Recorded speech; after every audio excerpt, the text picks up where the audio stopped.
Listen to that. That is the sound of AI. The world's first lighthouse AI server factory is one of ours. I'm standing in it right now. Foxconn commands 40% share of the global server market. Put it another way, Foxconn is the biggest manufacturer of the most advanced AI servers running on super chips. It begins here.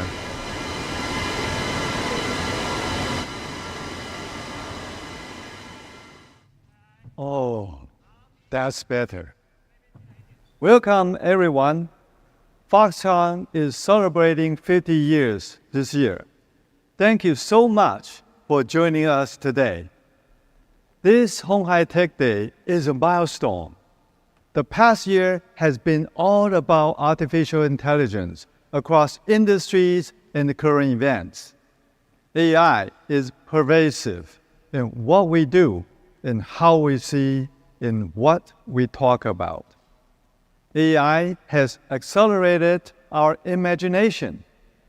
This acceleration is coming as Foxconn is transforming. We are redefining ourselves with our 3 intelligent platforms. AI is driving our transformation, not for the sake of AI, but because it makes business sense for Foxconn. To kick off the first day of鴻海Tech Day, we have invited some good friends in clean technology, electromobility, and next-generation communications. To frame your understanding of what Foxconn is doing, we are the world's largest electronic manufacturing service provider. The unrivaled capabilities we bring to our global footprint, more than 200 locations across 24 countries, is being strengthened by our transformation. For example, Foxconn's automotive manufacturing facility and a supercomputing center, both in southern Taiwan, is all about automation and digital twin efficiencies. The supercomputing center will host the world's fastest ever superchip, assembled by Foxconn for one of the world's most well-known technology names. You know who I'm talking about. At鴻海Tech Day, you will see the very first mass-produced superchip-powered AI server rack in the world. This is all about smart manufacturing.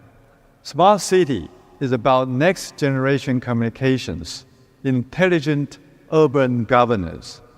These need an ecosystem in space.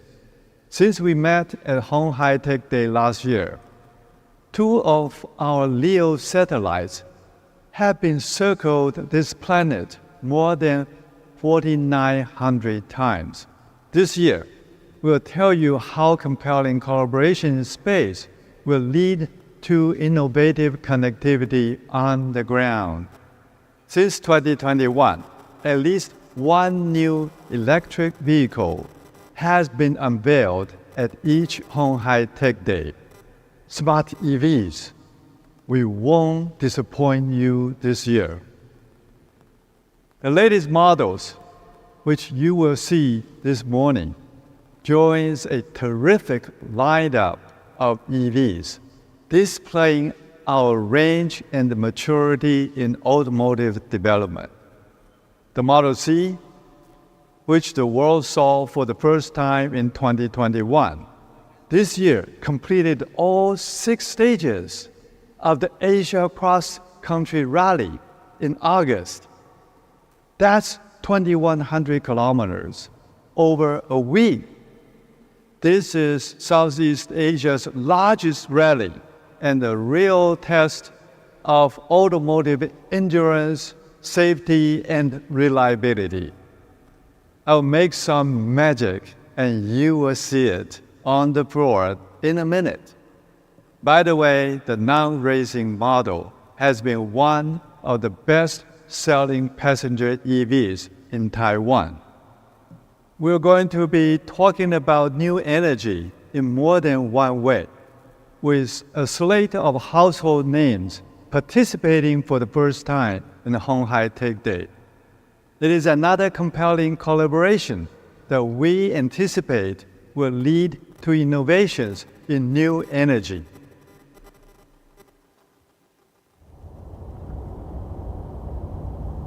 Smart manufacturing, smart city, smart EV.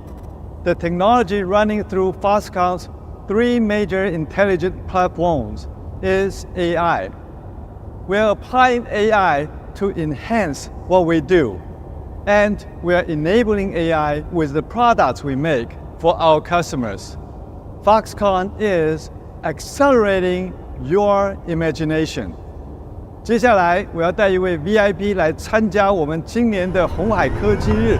Let's go!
Good morning. Wasn't that amazing? This is a very powerful EV. Behind the wheel is a driving legend in Taiwan. In Mandarin, we call him 车神, Mr. Chen Hehuang.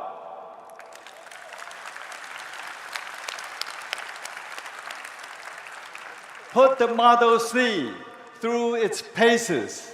This is Model C. Okay. It was changed up for competitive off-roading. It was the first ever EV entrant in the FIA sanctioned rally this year, taking place in Thailand. That's a Model C. We really had fun with that. Racing legend Mr. Chen will be talking more about his experience tomorrow during day 2 of鴻海Tech Day. So please check it out tomorrow. Well, I'm so delighted to welcome everyone to鴻海Tech Day 2024. You know, the first ever HHTD started in 2020. We held it in a high-tech shopping mall. There was less than 1,000 participants. Everyone had a face mask on. Fast forward 5 years. Look at us now. We have double the number of people here than we did last October. Over 2,000 registered to attend. This is a proper-sized exhibition hall for everything we are eager to show you. It is nearly double the space of last year. The number of exhibits and forums this year are another record for鴻海Tech Day. For the first time, we will open a day 2 to the general public. We want to share and inspire technology and Taiwan. This year, Foxconn is celebrating half a century. Today's achievements would not have happened without the solid foundation first laid out by this company's founder, Mr. Terry Gou. Now, what excites me the most is the amazing lineup of partners who will share the stage with our Foxconn colleagues in the next 2 days.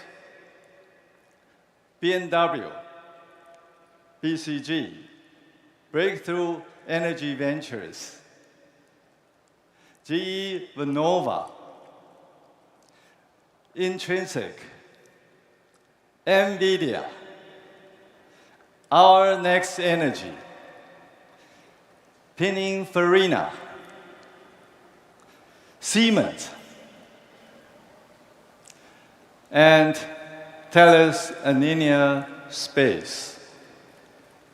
For those who have traveled from afar to be with us in Taipei, for those who are taking time to be with us online, let me say thank you for joining us at鴻海Tech Day. It is an honor for me to have you all with us. Artificial intelligence makes business sense. Whether you love it or fear it, AI is part of all of us now. Facial recognition to turn on your smartphone, logging into your bank account. AI does it. It doesn't sweat the small stuff. The user experience of the Olympics was enhanced by AI for the first time in Paris. AI can take on the big stuff. Foxconn is big. Our robust manufacturing excellence is being defined or redefined by AI. Emotional customers, dinner at Nobu among tech leaders, the anecdotes on AI demand are compelling. Let me tell you, our supply chain is ready.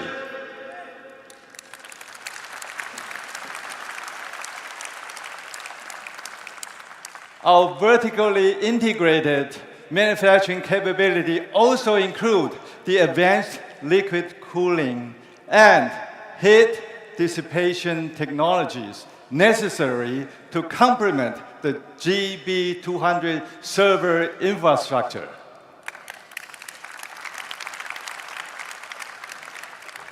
AI key components, AI key modules and boards, AI server and rack, high-performance switches, AI data center. Foxconn will be the first to ship these super chips.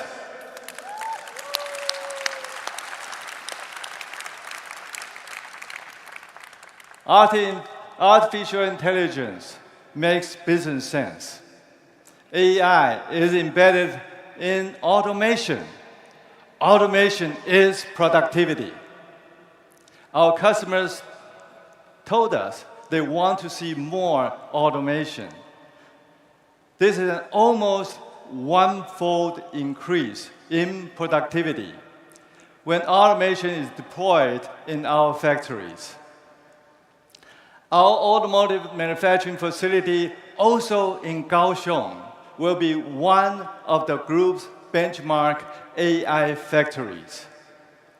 The site will utilize digital twin, connected to cloud technologies. It will achieve collaboration between virtual and physical production lines. This AI revolution is not just happening for us in Taiwan. In the Americas and in Asia, across our facilities and in those being planned and those under construction. This year, Foxconn is celebrating half a century. This company, your most trusted and reliable partner, has grown from making connectors to systems to more complex core competencies. 3 intelligent platforms enabled by AI. We are a platform solutions provider. I hope you enjoy the conversations during the next 2 days. Thank you. Thank you, Chairman Liu, for making that magic happen from on-screen to in-person. Let's begin the next session this morning by welcoming to the stage Benjamin Ting, Foxconn Senior Vice President of the Cloud Enterprise Solutions Business Group, and Deepu Tella, Vice President for AI and Robotics at NVIDIA. Hello. Hello, everyone. Good morning, Deepu. Good morning, Ben. How are you? I think, although we don't have the signature black leather jacket today, it is my utmost pleasure and deepest honor to invite you and welcome you to Honghai Tech Day. And on behalf of entire NVIDIA family, congratulations to Foxconn for your Golden Jubilee, 50 years. It's amazing. Jensen himself wanted to be here, but unfortunately he could not make it. So my job is to try to be maybe 1% of Jensen's capability. You know, Ben, something else I realized just now? Our CEOs are planning for their second careers. Jensen, I don't know if you caught him, he threw the opening pitch in Taipei during Computex. He also threw the opening pitch in 2 baseball games. I guess he's trying to become a baseball pitcher. Now I see Yang getting ready to be a champion in the Dakar Rally next. Like our chairman just mentioned, this year is particularly special for the company. We're celebrating our 50th anniversary. So, it's a great milestone. We mark another important milestone for Foxconn. And we're so excited to share this moment with you, NVIDIA, and everyone here today, online, offline. Thank you. Welcome. Thank you.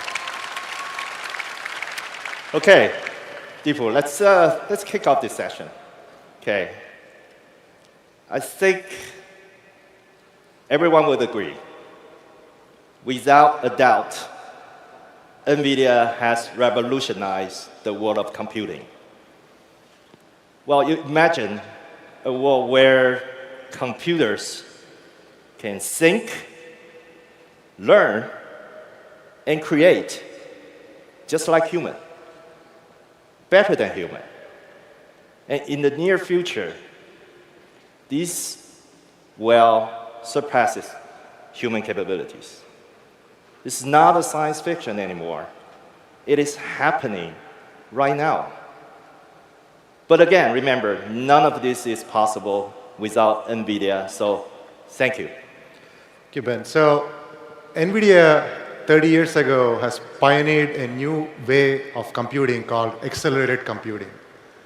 Well, one could argue that for maybe until the last 2 years, it was debatable, even though NVIDIA, we believed for 30 years that the new wave of computing has to be accelerated.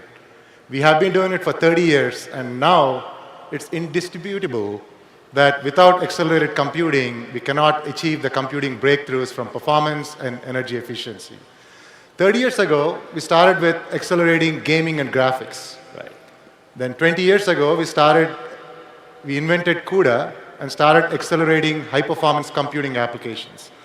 And then 10 years ago, the AI revolution in the form of deep learning happened, and of course, the world has changed. Now, here's the best part. I can't wait to see what we can do together for the next 10 years and how far computing will be accelerated. 100%. You know what?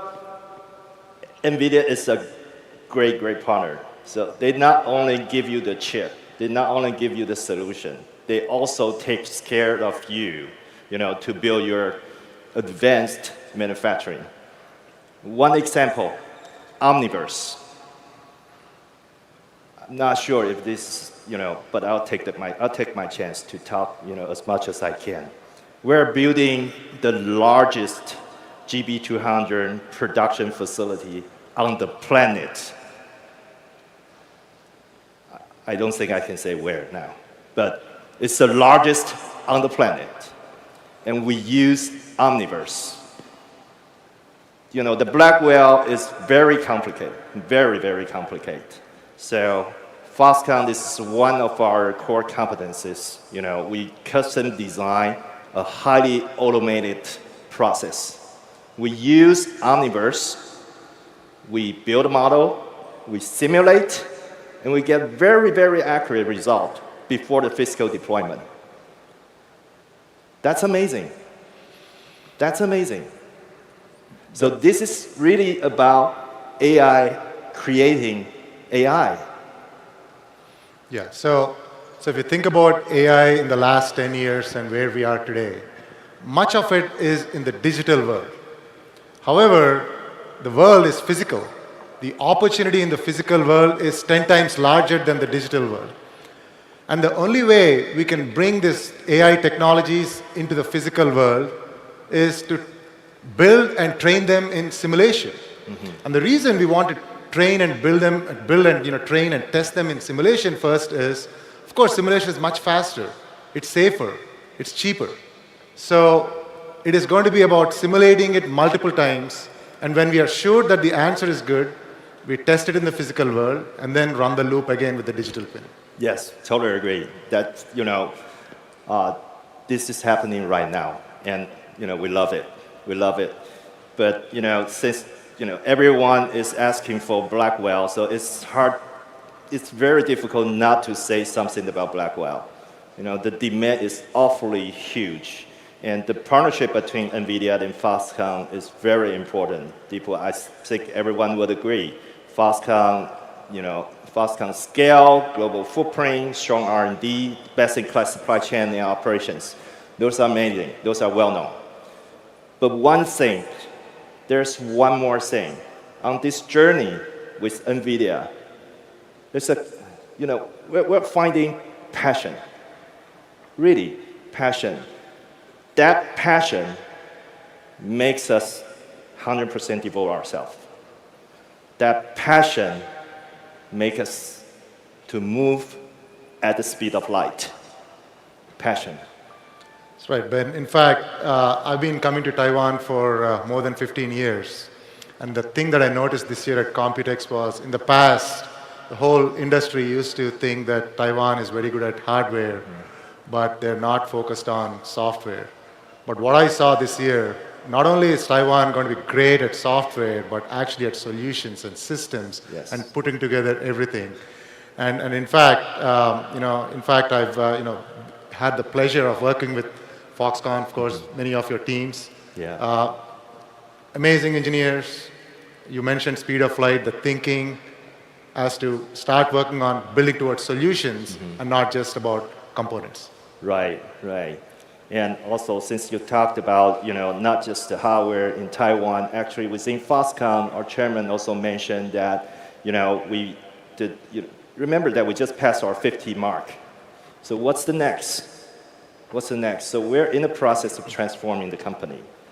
And also, our chairman has made an announcement earlier this year at Computex that we want to build our own Blackwell supercomputing data center. And that's the horsepower, that's the foundation of the 3 smart platforms that our chairman just mentioned. Smart manufacturing, smart EV, smart city. Smart manufacturing, it has been and will be one of the Foxconn's core competencies. Smart EV fast rising star. The smart city, it will benefit everyone. Underneath, that's the supercomputing power. So we have committed, when it is done, it is going to be the most powerful supercomputer in Taiwan. Yeah. Since we talked about the smart platforms, I would like to introduce my colleague, Foxconn Chief Digital Officer, Dr. Shi Zhe, on the stage.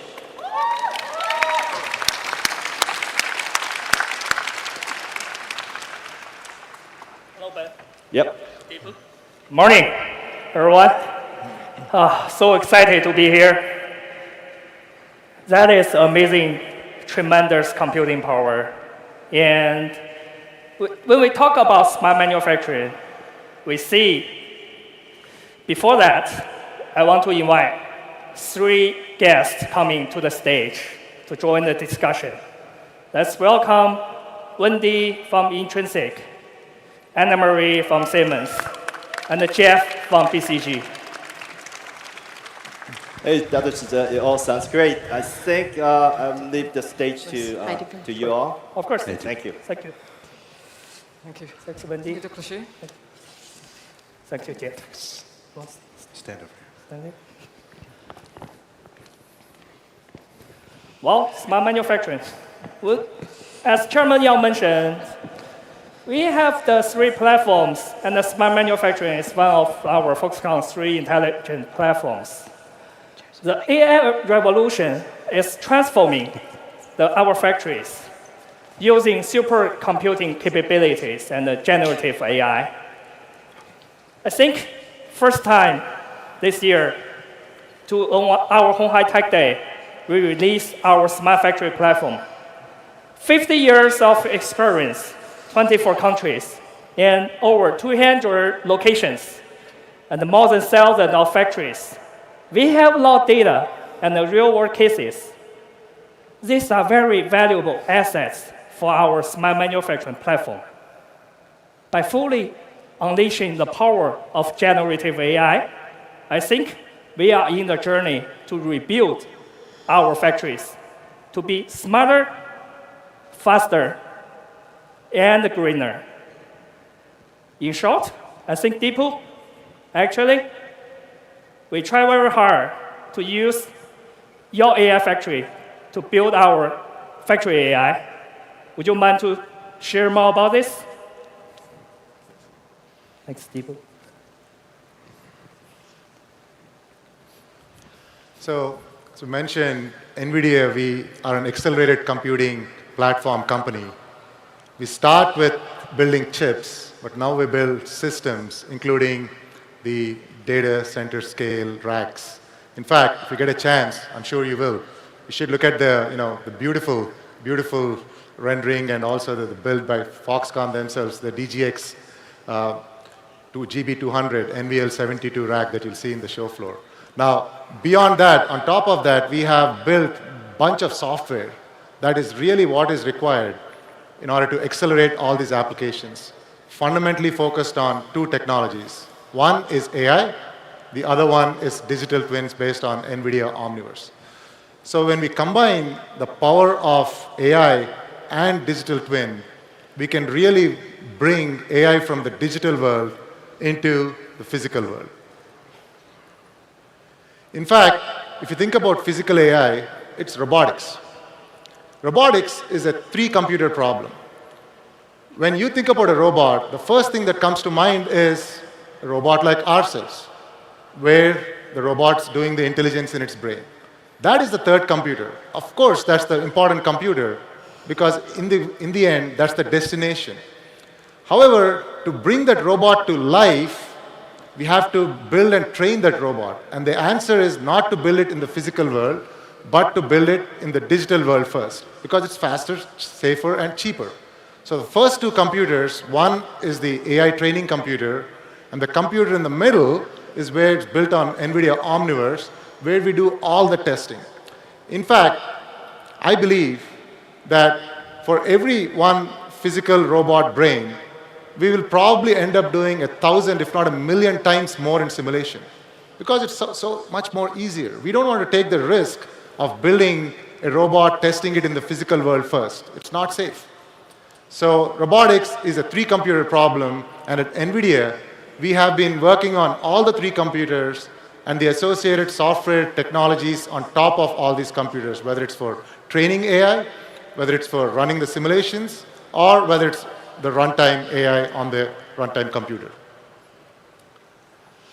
And in fact, if you look at some of the examples, Foxconn has adopted this technology very, very aggressively, very early, in a testament to showing how fast the Taiwan ecosystem is moving forward with investing in solutions and not just components. So you see there the number of things. In fact, the top right is very interesting. That is the Foxconn factory in Guadalajara, Mexico. That is building the GB200s. Somebody told me that was 400 meters long. The only thing that I've seen of 400 meters is an Olympic track, but that's circular. And Ben actually corrected me today morning, that's 450 meters long. Can you imagine how big that factory is? And it's going to be automated. It was built in simulation first. It has many, many robots inside it, from AMRs to robot arms. And those are all going to be built and tested in Omniverse first. So we're very proud to collaborate with Foxconn using both NVIDIA AI and NVIDIA Omniverse to build these large digital and physical factories. And in fact, you can see the type of applications. The only way to bring these type of systems to the real world is with partnerships. And very proud to be working with a lot of ecosystem partners, and you'll hear from 2 of them today. Intrinsic, leader, working inside Google, bringing the robotics environment, and then Siemens, of course, who's bigger in industrial automation than Siemens. So you'll hear from them next. So across all these 3 different technologies, we've been working with Foxconn. So right, with that, that's fantastic. Speaking of physical AI, Deepu mentioned, we are trying to build more AI models for our smart manufacturing. We think we are building a new world of manufacturing. Let's invite Wendy from Intrinsic to the stage to share us more about how she used the AI to transform the automation industry. Thanks, Wendy. Thank you.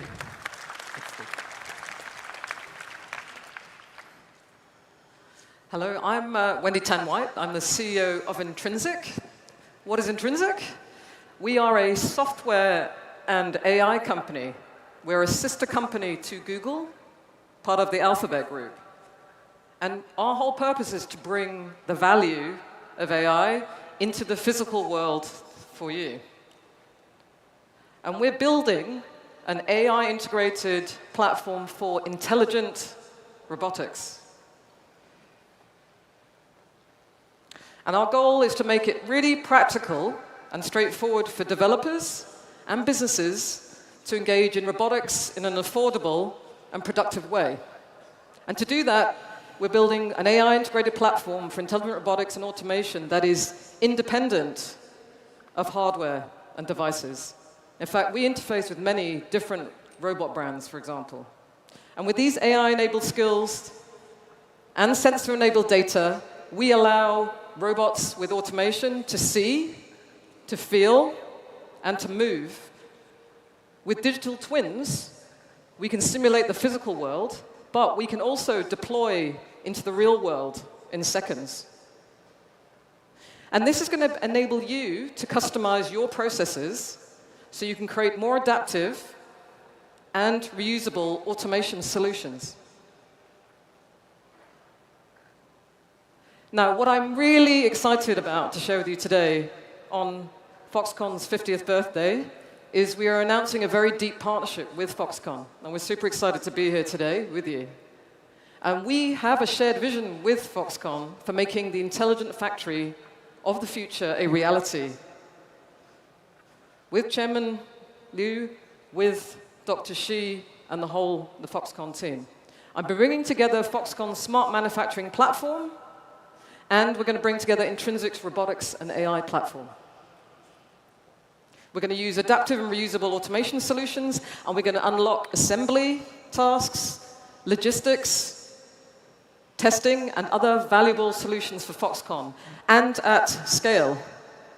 And we're going to bring AI to every level of magnitude, from individual small tasks to production lines to orchestrating at the factory level as well.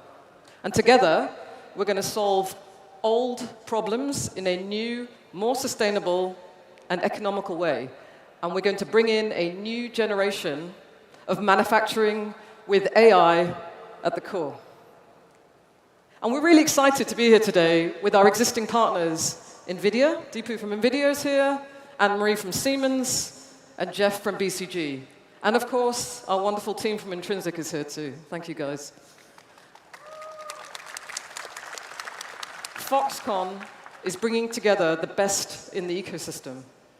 Now, what does this really mean for the broader electronics manufacturing industry? It means we're moving towards a flexible, intelligent factory. Imagine you're building a whole production line, and it can adapt to making smaller, mixed batches of products and whole workflows that can be reused and replicated again in other factories, whether they have a big or a small footprint. And we can do this globally. And these innovations will enable people to do things they could not do before with automation on the factory floor. You're going to be able to do seeing with AI, the ability for cameras and sensors to identify and see and understand objects in space. You'll be able to feel with AI, skills using force-guided sensors. You'll be able to move with AI, robotic motion planning, and the ability for robots to move automatically while avoiding collisions. Together, we are going to make the intelligent factory of the future a reality, and it's going to be incredible to see how AI will transform the manufacturing ecosystem with Foxconn leading the way. That is, Thank you. Thanks, Wendy. I think that is fantastic. Besides building the IJI with automation system, we are also building AI systems and the digital twins for our entire factory.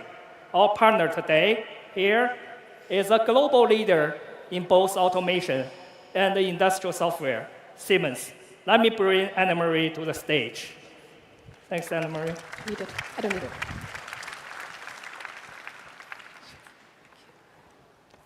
Thank you, Dr. Shi. It's an honor to be invited to鴻海Tech Day. At Siemens, we also believe in the potential of industrial AI. As the global leader of automation and industrial software, we are connecting the real and the virtual world with our digital twin technology, which is an integral part of the recently signed MOU between鴻海and Siemens. By using digital twins, we can create a virtual copy of a real factory. In this virtual factory, we can simulate changes to the production environment, processes, and equipment, rather than having to experiment with these complex processes in the real world. What makes our digital twin technology so powerful is that we feed it with real-time data generated by our automation hardware, thereby building a specific real-time replica of your production processes and creating an instant feedback loop. Powerful AI technologies are leveraged to enhance these simulations. So first, we optimize production in the virtual world before implementing the best model in the real world, saving you nerves, time, and money. But digital twins and software are only part of the story. At Siemens, we want to make manufacturing more adaptive, more autonomous, and more sustainable. We're the automation experts. We have profound knowledge of manufacturing processes. And we are actually pioneers of AI, especially when it comes to industrial applications. Already back in 1974, researchers at Siemens were experimenting with an early type of natural language question and answer system. You could say, kind of like the grandmother of ChatGPT. We are at the cusp of a new age in industrial manufacturing. We can reach new levels of productivity, autonomy, and people centricity if we leverage the power of AI. The equation is simple. More speed, more flexibility equals greater efficiency. And efficiency simply translates to more money. To unleash this potential, 3 things will be necessary. Readily accessing the billions of data points that are on the shop floor, speedily aggregating them effectively across the entire enterprise, and evaluating them smartly through standardization.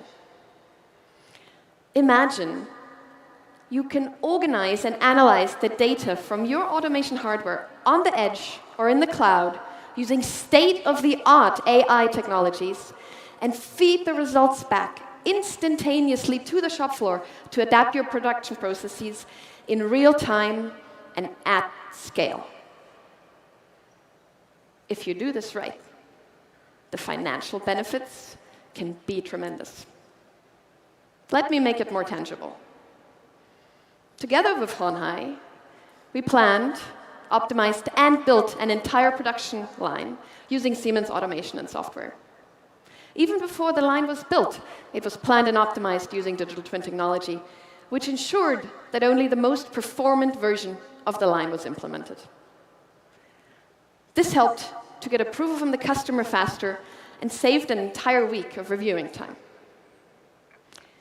Because the manufacturing process was simulated ahead of time with real-time data, ramp-up time for new products was reduced by 2 weeks. In operations, cycle time has been reduced by 25%, while throughput has increased by 20%. I think these numbers speak for themselves. The vision鴻海has set out is a long-term strategy. Having the right partners on board who share your vision will be crucial to its successful realization. We are proud to shape the future of intelligent manufacturing together with鴻海.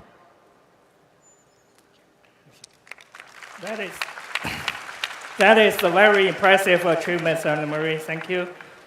I cannot wait to see more generative AI in our manufacturing. Let me bring Jeff from BCG to talk about how the power of Gen AI in manufacturing. Thanks, Jeff. Thanks, Dr. Xu. It's a real pleasure to be here today at鴻海Tech Day. I come from BCG. We have a heritage, of course, in strategy, but manufacturing transformation, and are now the leading AI consultancy. We're very privileged to help鴻海, Foxconn, ensure that AI makes good business sense. AI is at the center of the transformation into a smart manufacturing platform. All the initiatives to incorporate the great technologies and partners that we're hearing about today, and you'll hear about this afternoon, are brought together in an initiative at Foxconn called Genesis. Genesis is about harnessing the power of AI and generative AI for manufacturing. Now, if we think about AI, what do you need to get real value? A few things are very important. Indeed, one needs great human expertise. One needs the right amount of compute. You need IT, OT architectures. But very critically, you need data to be differentiated. One of the great advantages that Foxconn has is arguably the world's leading and largest manufacturing data set, driven by the large footprint that we've been hearing about today. Now, those data, when combined with generative AI, but also machine learning, optimization, and other technologies, yield measurable impact in OEE, in throughput, in CapEx avoidance, and make good business sense. The factory of the future, as envisioned by Foxconn, is built upon 3 principles, which we call ASL. Autonomous, meaning data and algorithms together recommend interventions, recommend other settings, and things to be done on the factory floor to the still very important human operators. Scalable, meaning these are not use cases that are stuck in POC or pilot, but rather are deployed to the global footprint, and the global footprint actually benefits all the solutions as a whole. And learning, meaning when a problem or a defect is solved in one place, that information, that learning is then incorporated into algorithms that yield better performance going forward. So ASL is the set of principles upon which Genesis platform is being built. Let's make this real for a moment. If we think about injection molding, right? Really the one core bit of manufacturing process. Foxconn operates over 10,000 injection molding machines around the world today. Injection molding machines require a very skilled operator to dial in very precise settings, both at the point of new product introduction and to manage defects during mass production. What is being deployed now is systems that leverage machine learning, expert systems, all with generative AI interfaces to support those technicians with the right recommendations such that they don't have to waste their time on the easy problems and can focus their precious time solving the most difficult problems. We encourage you to visit the exhibition over here later this afternoon to go in more detail on this use case and many others as well too. Now, bringing this all together takes a village, requires 4 pillars, right? So 4 pillars are being built as part of Genesis. The first is what is colloquially being called the App Store, but is really the collection of value-adding and real impact use cases that matter, right, on the factory floor around the world. Second, and very importantly, is the IT/OT architecture. How are all of these data being linked all the way from automation, various machines, into compute to create these recommendations?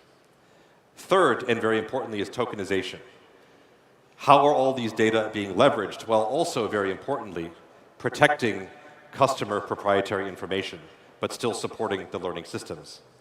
And last but not least, of course, the ecosystem, because it requires, I'd say, best-in-class and best-in-world technologies, capabilities, and processes to make this work, and hence incorporating all the things that we've heard from NVIDIA, Intrinsic, and Siemens today. Thank you very much. Thanks, Jeff. You know why Chairman gave the name Genesis? Because Genesis means the beginning. We are at the beginning of the new era of industrial evolution. Before we wrap up, I want to give you one more thing. This is how Genesis brings us to the future of manufacturing. Foxconn has pioneered large-scale manufacturing for over 50 years. With 205 factories across 20 countries and over 900,000 employees, Foxconn generates an unparalleled amount of data every second. Going forward, we will use AI to aggregate knowledge and empower our human technicians to achieve higher efficiency. We call this initiative Genesis. Our goal is to develop factories that are autonomous, scalable, and learning. We are poised to lead the charge alongside our partners to overcome obstacles and to set new standards. We invite you to see our progress and innovation firsthand in today's鴻海Tech Day. Thanks.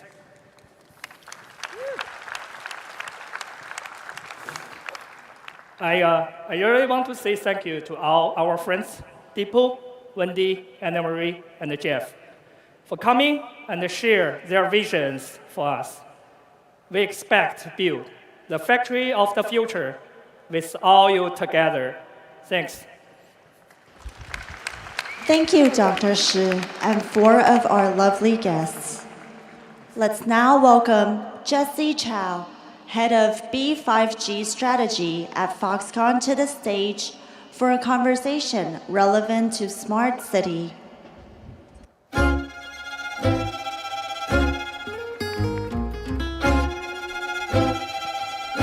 Morning, everyone. I'm Jesse. I think that was a very inspiring panel from Dr. Shi. Thank you.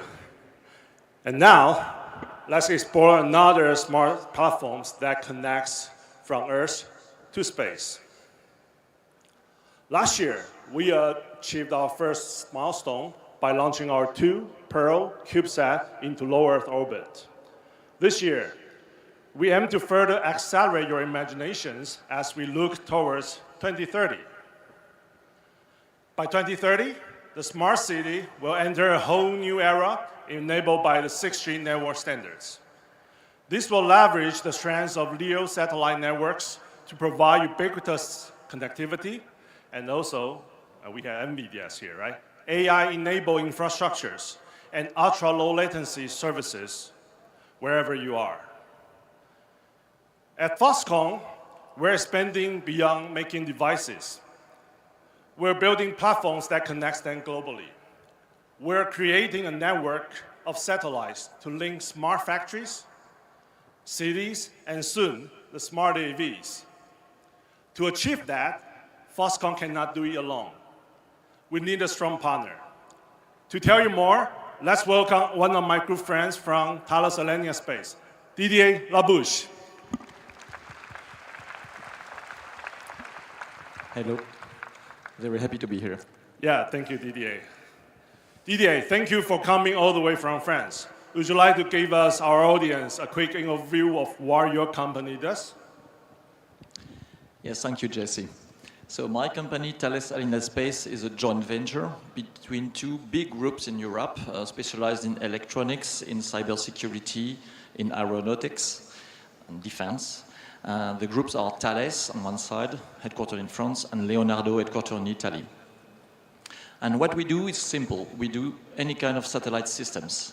You can see here from low Earth orbit satellites, very close to the Earth, to medium orbit satellites like Galileo, the French or European GPS, and up to geostationary satellites and robots to explore the universe. So we work on the full range of activities for space, from observation, navigation, environmental monitoring, telecommunication. And we have been leading this activity since decades, which means that we are quoted as old space. It's just because we have a lot of experience. We have decennies of experience on how to build satellites for them to resist the very harsh environment in space. Because in space, you have a lot of difficulties to make them reliable for 15 years, like thermal, that is very different from what exists on the Earth. The launch is a very shocking period, very shaking for satellites. They need to resist. And in space, you also have no protection from the atmosphere about the radiations. So you need to resist all this quite nasty environment that the planets and the sun is sending to you. Yeah, so I think we're talking about the old space, right? And then why today is starting to connect from Earth to space? It's because the new space era is coming. So the first company that you might come to your mind for the new space, I think is SpaceX. We also thanks to them. Because of them, now the launching cost of each one rockets and of course the per satellites has dropped significantly. It's around 1/10 of the cost than before. What will happen then? It starts to create lots of demand where people start thinking about how to launch their own satellites into the space. So in the meantime, the supply compared to demand isn't quite there yet. Today, it's still mostly handcrafted in the factories for each one of the satellites product. So Didier, how does Thales Alenia Space coping with these new space challenges, and what are you envisioning? It is true that since a few years in space, we see very, very fast changing market conditions. An unprecedented wave of change. Sometimes we even call that a tsunami. Because the service you can deliver from space are attracting newcomers and not small players, big players like Apple, like OneWeb, like Amazon, that are now interested by this quite funny environment of space because they just bring services and they can deliver nice services to the people. And when these kind of big companies are interested in this sector, this enables to fund much more massive projects. One order sometimes 2 orders of magnitude bigger projects than in the past.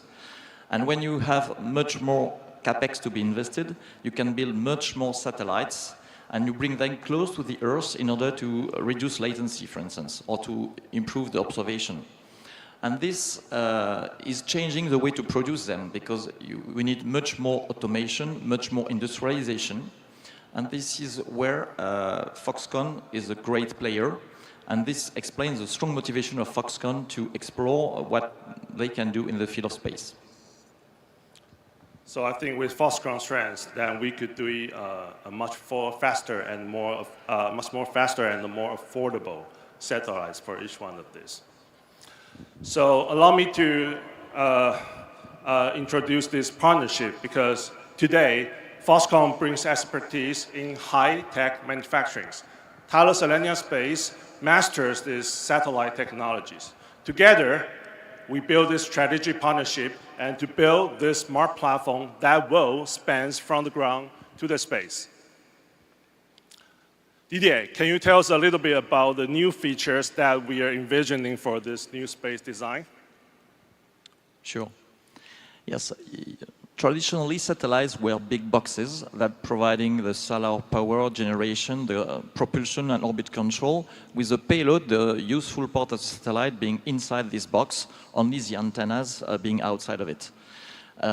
Today, in order, for instance, to connect smartphones, like this one, to satellites, or to connect electrical vehicles, because they need connectivity everywhere at any time, we need to reinvent the way to build those satellites. And the new satellites, as the one you see here, are in fact large antennas. It's like flying antennas, and all the platform subsystems are built around this antenna.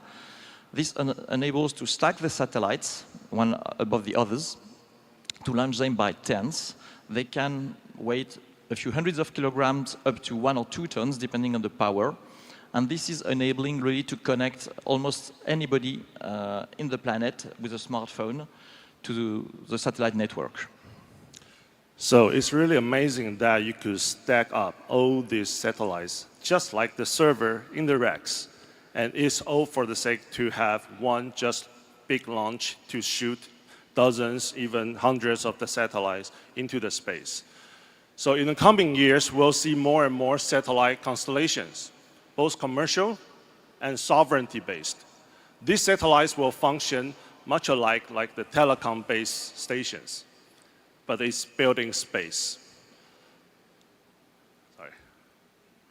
So the connections between these constellations will form the new space internet, using a familiar global roaming mechanisms provided by each one of your telecoms.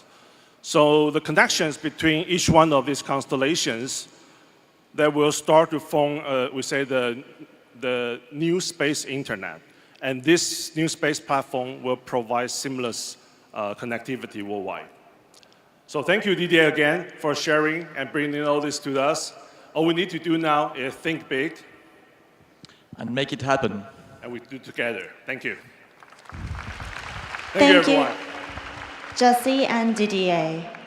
For the next session, Jerry Shao, Chief Product Officer of Foxconn, will moderate a panel of experts on clean energy and how it brings partnership together to innovate.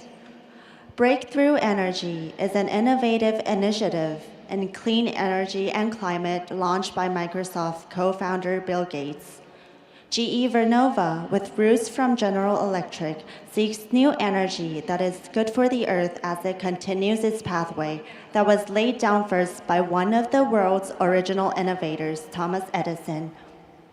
Our next energy is all in to be a household name in battery technology in the United States.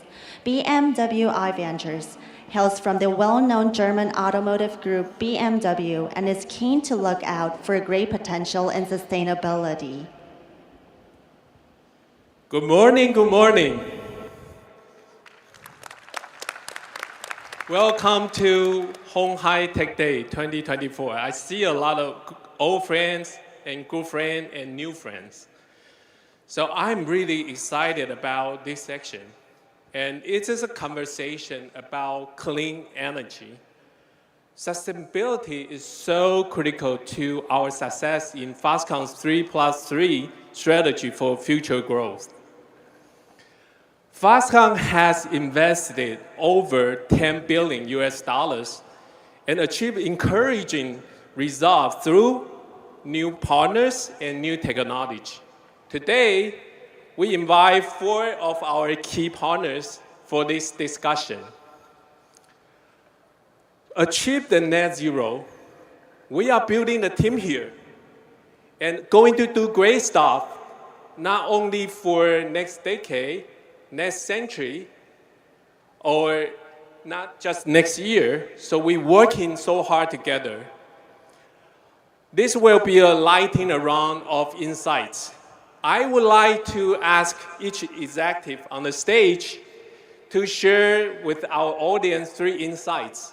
First, why you are here at鴻海Tech Day. The second, what is your connection to Foxconn? Lastly, what is the key takeaway in clean energy you want this audience to remember? Why don't we have Libby start, then you hand over to Roger, then Majid will follow. Finally, we have Marcus. Libby, floor is yours.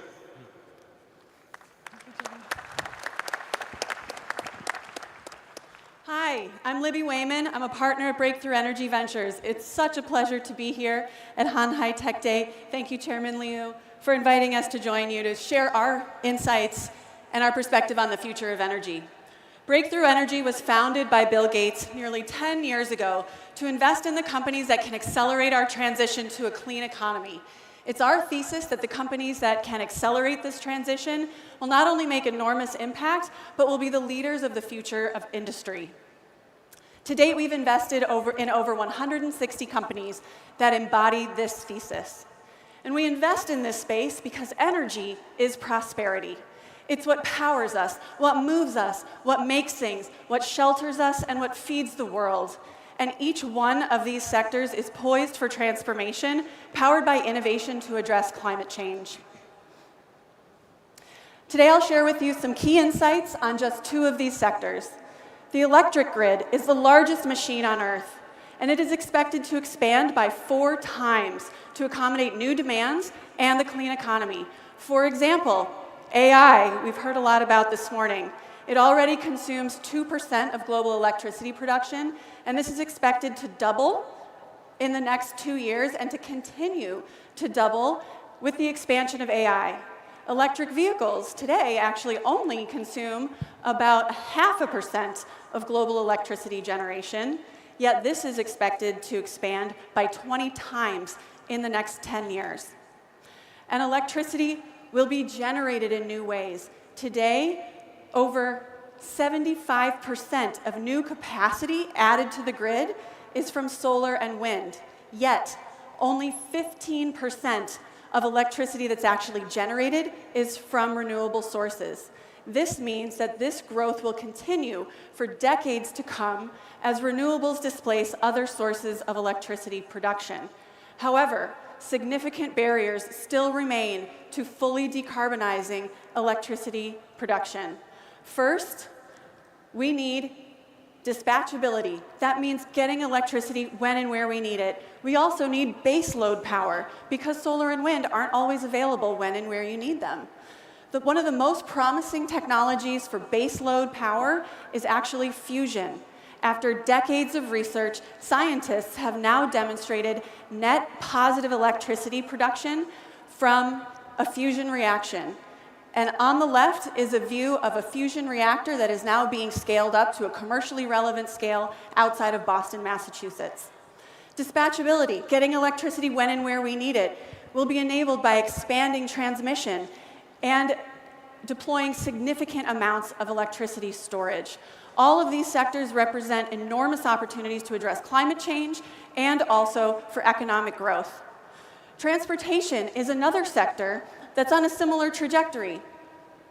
In 2023, 14 million electric vehicles were sold. This is a 35% increase over the previous year and a 600% increase over 5 years. Yet, Yet, there are significantly more internal combustion engine vehicles on the road. All of this growth has brought the global fleet of electric vehicles up to 40 million vehicles, and there are 1.5 billion internal combustion engine vehicles on the road today. That means this sector will grow for decades to come as internal combustion engine vehicles are replaced by EVs. Yet this growth has barriers as well: cost, range, materials availability, and battery safety. The companies that develop and scale battery technologies to address these barriers will not only make impact in climate change here, but will also be poised to lead in this enormous growth market. The road ahead will not always be smooth. There will be challenges. We will face shortages. We will face times of surplus, dramatic price declines, and spikes. Yet the companies that persevere and invest in discovery, development, and deployment of clean energy technologies will not only make a global impact on climate change, but will also be poised to be leaders of the future. And we look forward to expanding collaborations to bring these technologies to global scale manufacturing. And now I'd like to invite Roger Martella from GE Vernova to the stage to share with us how GE sees these opportunities.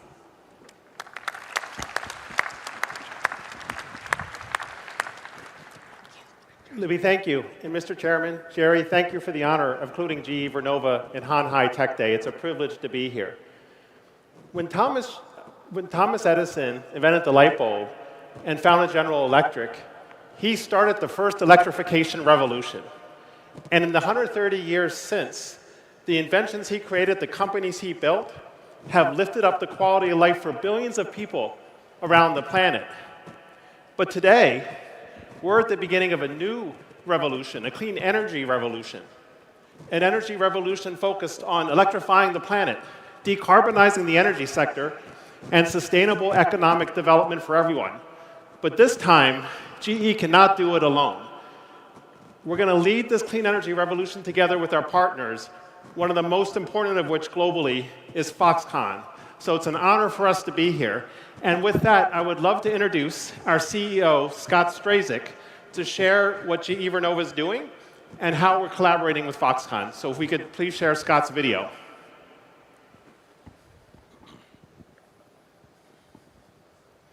Hi, everyone. I'm Scott Strazik, the CEO of GE Vernova, a purpose-built company working to electrify and decarbonize the world. Thank you to Foxconn for the honor to participate in this year's Hanhai Tech Day. Your work across the globe is incredibly important, and it is an honor to talk with you today. While I unfortunately could not be there in person, I have fond memories of my previous trips to Taiwan and look forward to visiting again soon. At GE Vernova, our technology helps generate 25% of the world's electricity. We are uniquely positioned with solutions across our power, wind, and electrification segments, each with their own distinct product and service offerings delivered on a global scale. Building on GE's rich history of innovation, we're investing over $1 billion a year in research and development to commercialize breakthrough technologies. And we are especially proud of our work across Taiwan's energy sector over the past 60 years to support its efforts to electrify the country while innovating clean energy solutions. Our 200+ employees in Taiwan are motivated and well-positioned to support the government today, best evidenced with almost 10 gigawatts of new gas power awards we have received since 2019 that we are currently installing and commissioning. We value Foxconn's leadership for Taiwan and the world. The work that Foxconn and its partners do is lifting up the quality of life for people everywhere, catalyzing global economic development and innovating cutting-edge technology. We're proud to grow our partnership globally as both companies work to solve some of the world's most pressing challenges. As Taiwan and the world rise to meet the demands of the energy transition, GE Vernova will continue to offer strong partnership and collaboration with governments, customers, and stakeholders to tackle the toughest challenges ahead of us. The future is bright, and thanks in part to the good people here in this room, I truly believe we have the energy to change the world. Thank you, and enjoy the conference. Scott, thank you. So very briefly, in terms of how we are approaching this challenge, if we could go back one slide, please. I probably hit the button too fast. We have a sustainability framework, and we are the first company to put electrification as a core part of its sustainability mission. We've heard about the need to power artificial intelligence, data centers, the beautiful electric vehicle that came through here to make sure that kids can turn the lights on and feel safe, parents can access their jobs, and people can access healthcare. That's our imperative, to electrify the planet. But at the same time, we need to focus on decarbonization. As we grow capacity, make sure the electrons we introduce are cleaner than the ones that came before it by lowering carbon intensity and investing in the breakthrough technologies of the future, like carbon capture, small modular reactors, and hydrogen, things that Libby talked about. All while we conserve resources and operate as a company and lift up the quality of life for our people and our communities everywhere. So we support that with our performance, but as I said in the beginning, we cannot do this alone, and that is why we're so proud of Foxconn's global leadership and the unique role that it plays with its electronics expertise, with its manufacturing prowess, and its global scale, and our partnership together to expand their presence in the United States, to bring the best of what they do, to serve for the benefit of electrification, decarbonization, and sustainable economic development through their leadership in helping us to deliver battery storage manufacturing in the United States that will service all of those goals.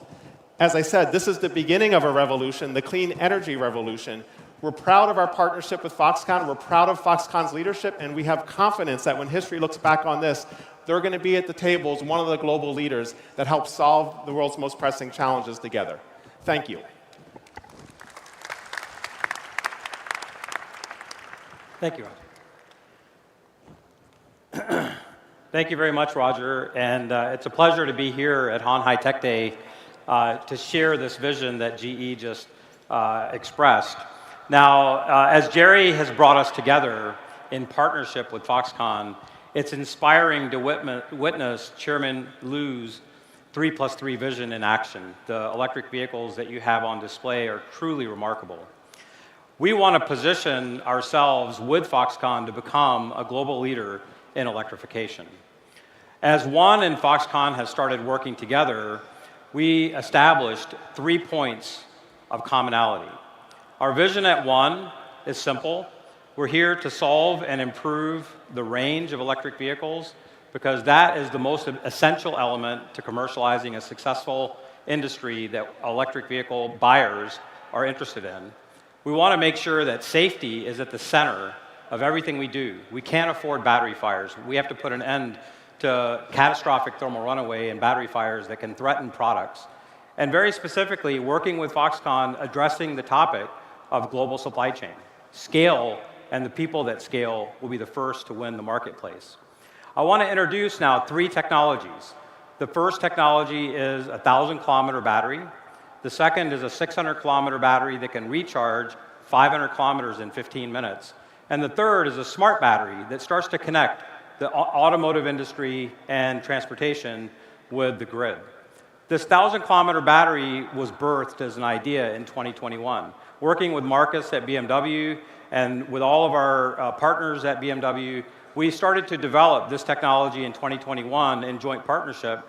And in 2023, we were able to demonstrate a 978-kilometer drive on a single charge with BMW. This begins the revolution where an electric vehicle can become the only vehicle that you need. Right now, electric vehicle adoption has hesitated because of range. As we start to develop our strategies for electrification, we have to deal with the topic of battery fires. It is not acceptable that you have recalls that can threaten the business viability, that you have cargo ships with EV fires that can threaten insurance industries' willingness to ship batteries and electric vehicles across the oceans, and that you can threaten apartment buildings with battery fires in garages. These are topics that One deeply cares about in the development of technologies that can solve and make sure that energy transition is successful. Now, our battery technologies, if you go back to around 2020, leading developers of LFP or iron-based battery technologies in China had achieved about 400 kilometers of range with a safer battery that was lower cost and had a more durable supply chain. But that was not sufficient for the Western markets. The Western markets had set the bar at around 500 or more kilometers of range. We are now working on an iron-based battery that can deliver 600 kilometers of range, recharge in 15 minutes, 500 kilometers. And to give you an example of how powerful that can be, if you were to circumnavigate the Taiwanese island 1,500 kilometers, you'd only need to stop twice to recharge, and each stop would only be 15 minutes. That could be a powerful future to enable this electrification journey. Our final stop in our battery technology review at one is a smart battery. A battery that could back up your home for days if you had a power outage during a storm. A battery that can serve your automotive needs and transport you back and forth to work and take long trips as we described. But importantly, that same battery, as Roger has outlined the vision for grid batteries, can service the grid. While you're at work, your battery's working hard to earn revenue for you. That is a very different future, where you're buying an electric vehicle. And if I look back at the Apple example of iPhone, the most important aspect of what changed our lives permanently was the advent of something called the App Store. It was a marketplace. Think about a smart battery, an energy marketplace, where that same battery in your car services the grid and earns revenue like $1,000 a year. That changes the game on electrification and adoption. So we're working to bring that future to life. We're proud of our partnerships on stage. We're very thankful to our partnership with BMW. You know, it takes in a startup, a company that's willing to bet on your future success. And Marcus, I'm going to introduce now next, was one of those individuals that made the difference in our company's small and young career. Please, Marcus. Thank you, Majid. Thank you. Thank you for inviting me today. It's an honor to speak here, and I think following Majid says it all. So I'm representing BMW Ventures, the corporate venture arm of BMW, and we are here to invest in new technologies, help decarbonize the planet, and bring BMW forward when it comes to new technology. So with this, we are invested in our next energy because, and you saw the collaboration, we believe that we need giant leaps forward in battery technology. And we are the instrument at BMW to foster this with money and also bring this forward. And in this matter, and now today here, I think it would also be great to have somebody like Foxconn joining our endeavors and our engagement there. But let's take a little step back. BMW's electric vehicle has a long history, right? So a little bit more than the 50 years ago that we're celebrating here today, there was the first electric vehicle at the Olympic Games in Munich leading the marathon race. So you don't have any fumes exiting the leading vehicle, you had an electric vehicle leading the marathon race. And you might remember the i8, the first hybrid sports car, and the i3 as a pinnacle of technology and electrification in the beginning. We're talking a little bit about, and we saw the numbers from Libby, about what the electrification means in the vehicle market and where it maybe has a little hesitation today, but we can proudly say that we grew 34% in the vehicle sales in the first half of this year. So that said, I'm here to speak for the venture arm because we're looking forward to finding new technologies that will enable us for the future. So it's good to look into the past, but it's always good to look forward and see what is coming next. So I just brought a couple pictures here from the Neue Klasse, which is a very German word, but it goes back again to the heritage and builds the bridge for the future. So we're looking for enabling technologies for our next generation vehicle that will be an electric platform going forward, and which was introduced 2 years ago, and this will hit the sales next year. So we, with our technology, hope to get as many companies and startups and brilliant ideas into this vehicle as we can to make this future really become alive. And with that, I'm actually closing here and handing back to Jeff. Thank you so much for, Jerry. Sorry, Jerry. Thank you so much for having me here. And thank you so much. It's a wonderful, beautiful car, I have to say. Can't wait to get one. Libby, Roger, Majid, and Marcus really appreciate very great insight, and we really appreciate the partnership and also friendship. Today, we are standing at the pivotal moment where clean energy is not just a choice, but it's a cornerstone, the cornerstone of our prosperity and innovation. It is our responsibility and also very important responsibility to Foxconn to ensure the energy is sustainable and safe, paving the way for a brighter future for all. Foxconn is collaborating with like-minded partners to pioneer new technologies that will accelerate the energy transition and driving the meaningful changes in clean energy industry. Together, we're not just making stride toward zero emission. We are unifying our effort to achieve sustainable development goals that will benefit generations to come. This is so exciting journey of energy transformation, and we invite you to be part of it. Let's join hands to create a bright future fueled by innovation and sustainability. Thank you so much. Thank you, Jerry, and the panelists. Clean energy is a natural bridge into the next sessions on smart EVs. The next two sessions will provide insights on how Foxconn's automotive partnerships have tapped into product excellence. Let's now welcome Jun Seki, Chief Strategy Officer for Electric Vehicles at Foxconn, to the stage.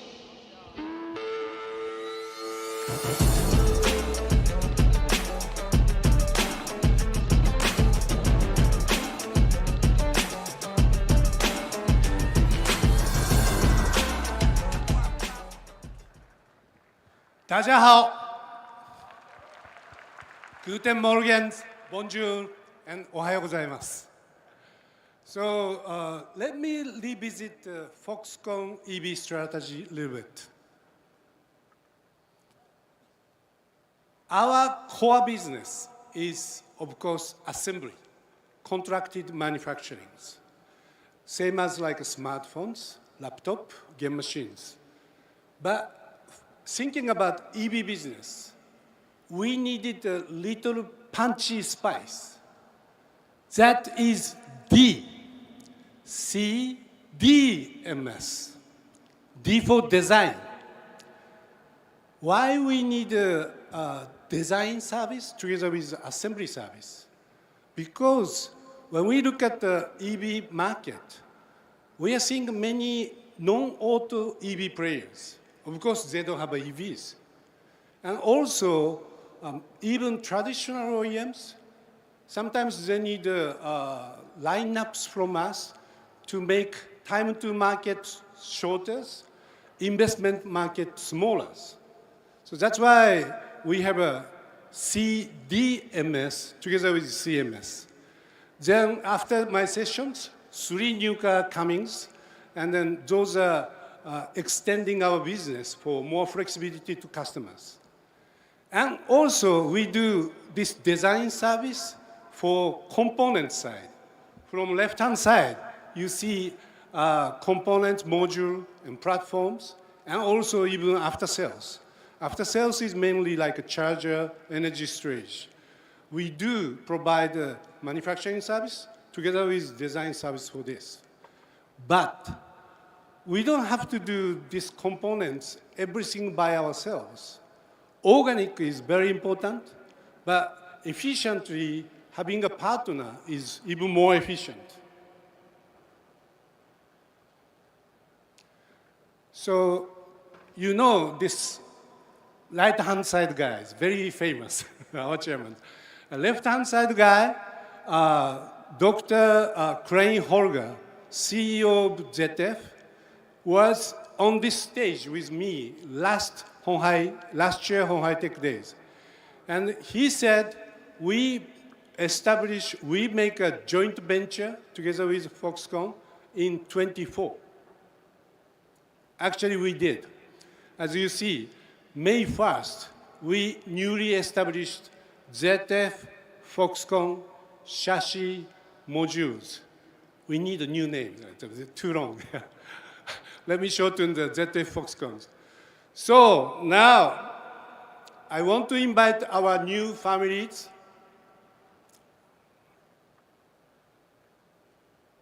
Sorry, it's moving, not moving. Yeah. Mr. Ekdorf, CEO of our new joint venture. Come on stage. Thank you.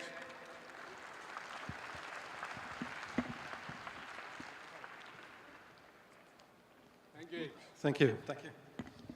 So, Eric, this is your first time for our Honghai Tech Days. Yeah? Yes. How do you feel? It's amazing.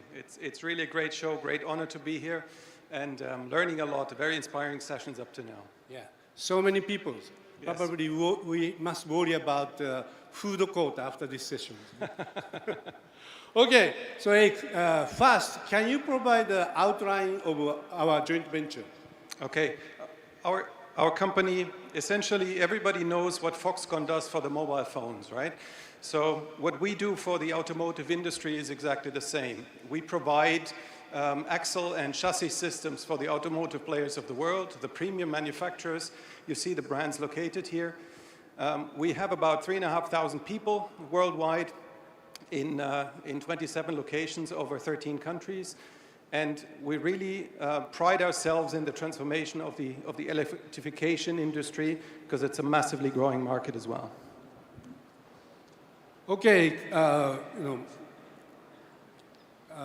when we're talking about our components, today many people talking about AIs, high technologies, digitalization, satellite. Our component looks like a very much traditional component. Under this digitalization world, can you explain to us why market is focusing this product, why you are growing so fast? Okay. I want to introduce the growth pattern that we have in our industry is driven by two main trends that you see everywhere in the automotive industry. One is the electrification trend. So our products and services are getting much more valuable as we speak, and we drive that really forward. And the second driver is the outsourcing trend itself. So where the OE manufacturers are focusing on their differentiation, on their powertrains, on their differentiation between the different players in the market and give more content to other players. And so that is what is really driving the growth of the market. Yeah. You know, always in-source, outsource is repeating, but nowadays, you are right. Those hardware-based components become more outsourced, software becoming maybe in-source. Yeah. So under that market, can you tell us your vision for future? Okay. My objective as a CEO of this company is to outperform the growth of the market. You know, we see that the market is doubling. We also want to drive that. We've recently announced that we want to increase our revenues from 4 to 8 billion over the next years. And this does not even include any of the Foxconn vehicle opportunities that we may talk about in the future as well. So this is really the drive where we want to gain more market share and really make a big step into the market as well going forward. Very good. 8 billion minimum. Yes. Thank you. Yes. Okay. So short, but please close our session. Okay. So at the end, you know, our drive in this industry is really driven by the rigorous focus on accountability and safety. Let's not forget it's safety critical products that we make. Very important that we do this. And we want to, our business model requires that we deliver these products, we make and deliver these products within hours from ordering of the customer to the delivery point at the factory of the customer. So that is really something where we have to drive an efficiency in our organizations, and that really nicely fits together with Foxconn in the future of your electrification strategy as well. And what I'm really looking forward to at the end of the day is having a lot of smart vehicles on the road and knowing that our vehicles are always going to be part of this. You know, as long as the cars don't fly, the axles are here to stay. Okay, thank you. Please, everyone, remember ZF, Foxconn, modules, our new family. Thank you very much. Thank you. Thank you. Thank you, Seki-san and Ike. Up next, we'll hear from another speaker on automotive partnerships. Hailing from Italy, Pininfarina is truly a master class in design. Let's welcome Felix Kilbertus, Chief Creative Officer of Pininfarina, to the stage.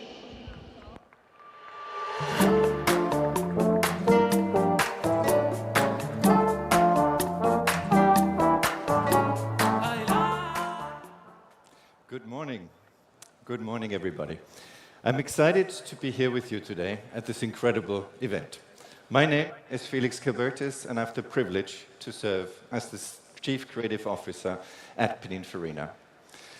But for the next 10 minutes, I also have the unenviable task to summarize the radical transformation of automotive design tools over the past 100 years, evolving from hand-drawn sketches to physical models to highly sophisticated digital tools and virtual simulations.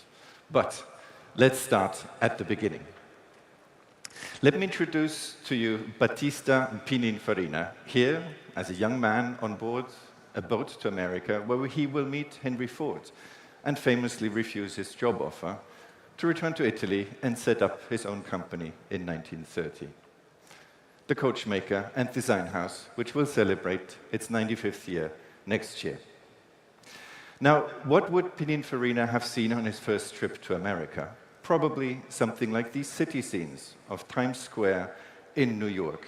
We see a bustling city full of movement, color, and light. Quite a modern city, actually, and already illuminated at night. I think the author, William Gibson, said it best. The future is already here, it's just not evenly distributed. So let's see if we can find the seeds of the future already in the past. What do we see? We see hand-drawn sketches, pen and paper, crayons, and watercolor. And yes, we still do that to this day. We sketch and doodle by hand, pen on paper. Our designers still express their personal artistry in hand-drawn illustrations. But how did the design process work back in the days? Elaborate drawings express an idea, and drafting tools like pencils and rulers were instruments for precise line drawings, producing side views and top views. In fact, the base for skilled craftsmen to build models in clay, plaster, and other materials. And as you can imagine, design changes were slow and labor-intensive.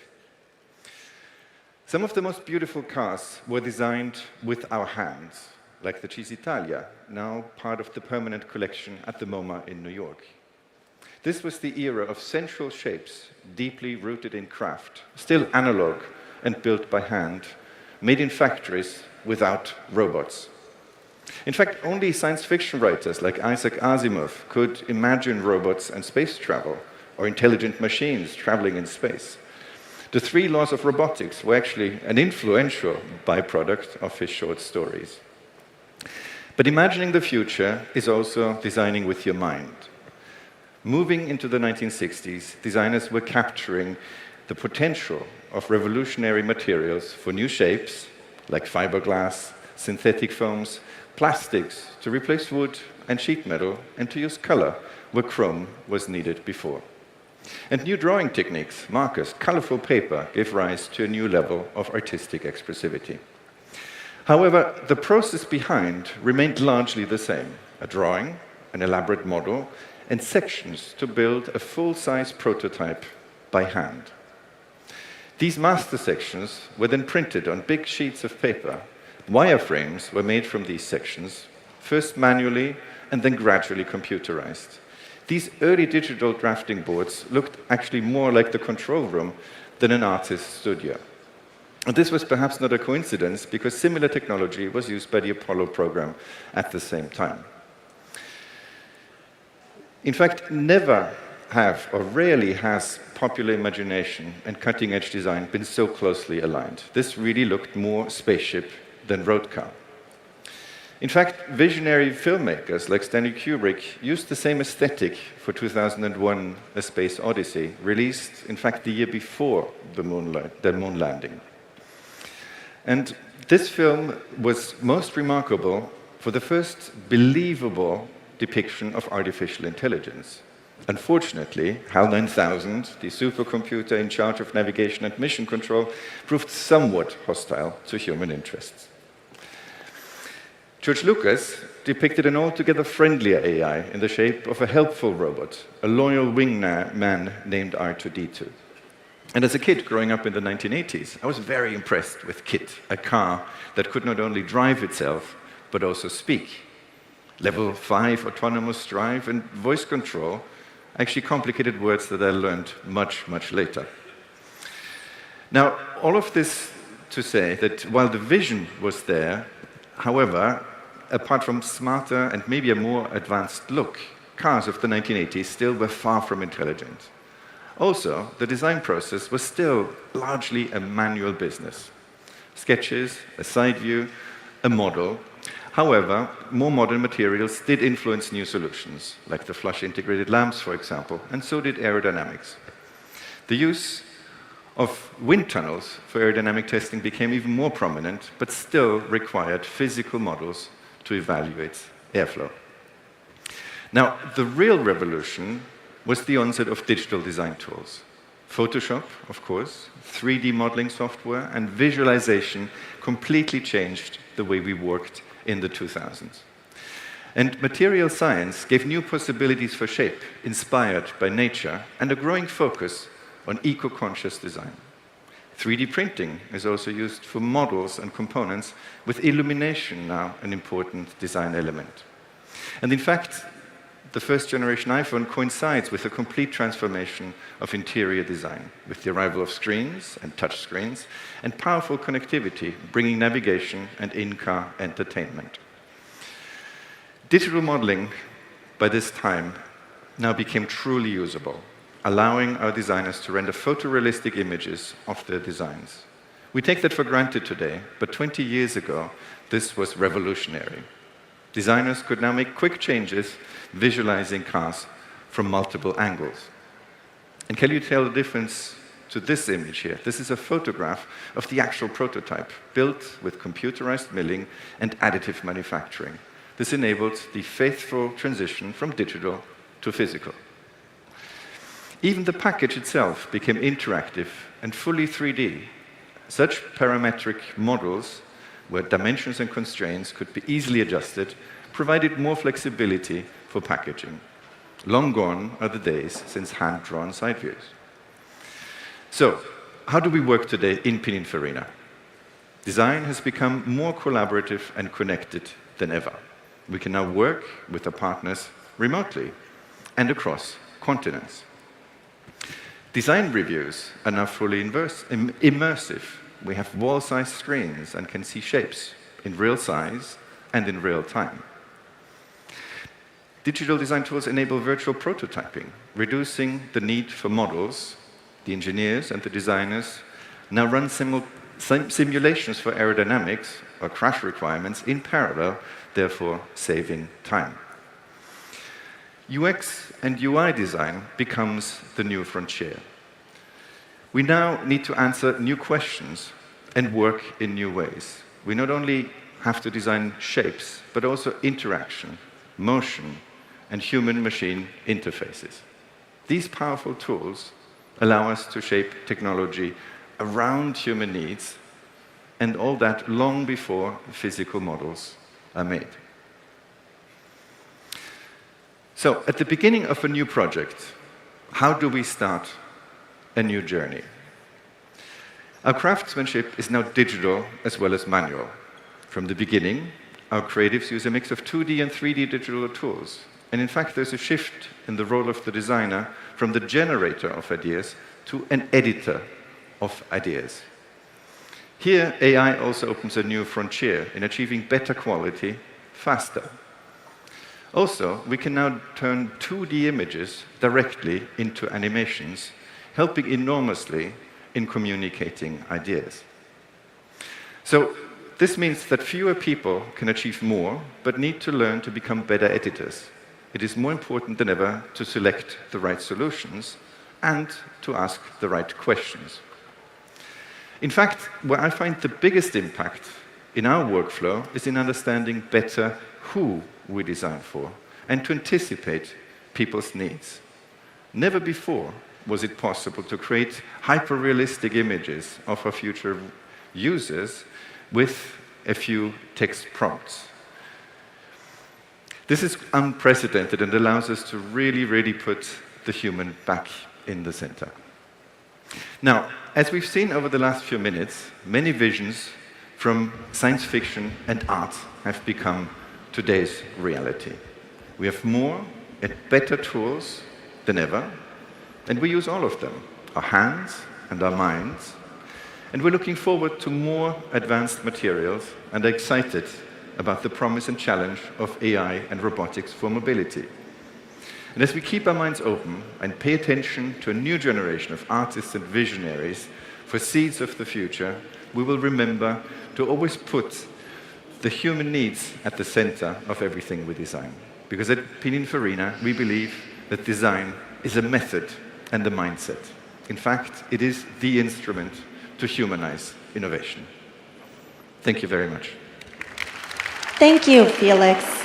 The next 3 speakers will now lead us through some exciting new developments in electric vehicles.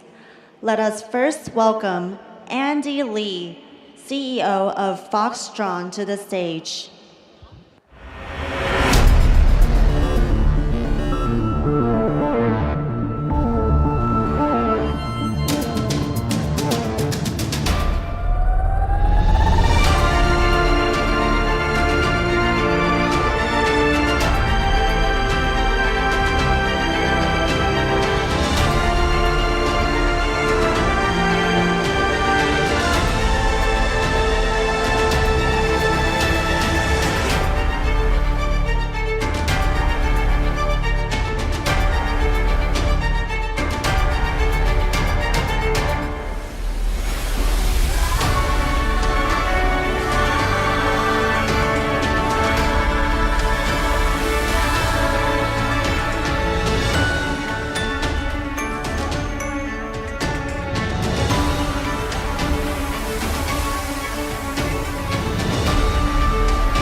Hello, everyone.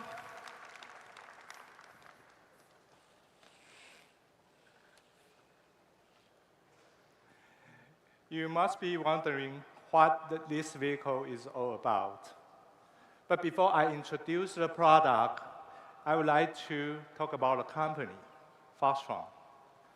Foxconn was founded in November 2020. We are a subsidiary of Foxconn. In less than 4 years, we have completed the passenger car product line, including B-segment crossover, C-segment SUV, D-segment lifestyle multi-purpose utility vehicles. Thijs is going to tell you more about this in next session. And we had an E-segment sedan. In the e-bus product line, we have city bus Model T and minibus Model U, which Emma will share more with you later as well. These are the reference vehicles that we are providing to our partners for their customizations. Partners can choose their preferred reference design to customize their car. That's what we call CDMS. Under the modular platform, we are able to combine the hardware module flexibly. With the software-defined E architecture, we have the capability to update all the major controllers in our car, achieving configurable hardware through software update. And this allows us to continuously improve user experience during the ownership. Additionally, this capability can also be used for vehicle production. Through the centralized controller, we can detect and confirm that each installed controller is properly assembled and functioning correctly. Let's talk about Model C. In Q1 of this year, Model C was launched in Taiwan. The market response was very good, and it quickly has become one of the best-selling electric cars in Taiwan. With the capability and the market track record now, partners from around the world are coming to seek opportunity for collaborations. Today, I'm excited to introduce our first Model C variant for US market. This is the car we have worked on with our partner from the United States. It is tailored for US market. Maintaining the original size and interior space of the Model C, we have enlarged the very cool S-Start to reduce the wind drag at the front. Additionally, we have optimized the side mirror to further enhance aerodynamic efficiency. With the new design, it gives us a more streamlined and harmonious styling. On the headlights, we have incorporated adaptive driving beam technologies that provides comprehensive illumination in various weather and road conditions. At the charging interface, we have also adopted NACS standard.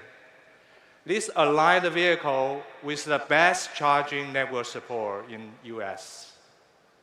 In the design for the interiors, we have increased the use of soft touch materials and utilized ambient lighting to create a package suitable for the US market. The new steering wheel design incorporates rollers and physical buttons to make it more intuitive to use. On the central display, we have adopted an independent floating design. This allows us to have a larger and more convenient space in the front cabin. That should always give you a delightful drive. In the user interface, we collaborated with the team in the US to design a UI that meets the needs of the market. I would like to talk some more about this UI. Because the digital experience in the vehicles are very different from other devices. We explore countless concepts and approaches, all leading to the desire for a clear and simple interface. In addition to the digital changes, we introduced physical button which communicates feedback to the driver more precisely, improving safety with the flexibility of touchscreen functions. The Model C, designed together with our American partners, specifically for the US market, we are launching at the end of 2025. Stay tuned. Thank you. Thank you, Andy. Now, the moment for the first of two EV big reveals. Let's welcome to the stage Emma Lee, Product Planning Administrator at Foxconn.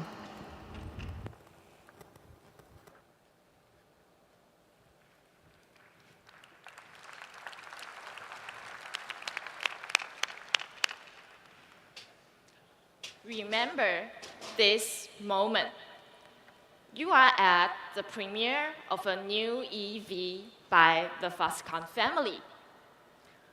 Before I tell you about it, I need to take you back to show you how we got here. It was 3 years ago at鴻海Tech Day 2021 when the Model T made its own world debut. It's revolutionized public perceptions of what transportations can be, with its clean and minimalistic appearance. It realized the design concept of reflecting the beauty of a city back to its people with its large windows. Since then, the Model T has become a celebrity. It is popular and iconic and in service across more than 10 cities in Taiwan. It carries thousands of people every day, safely and with zero emissions.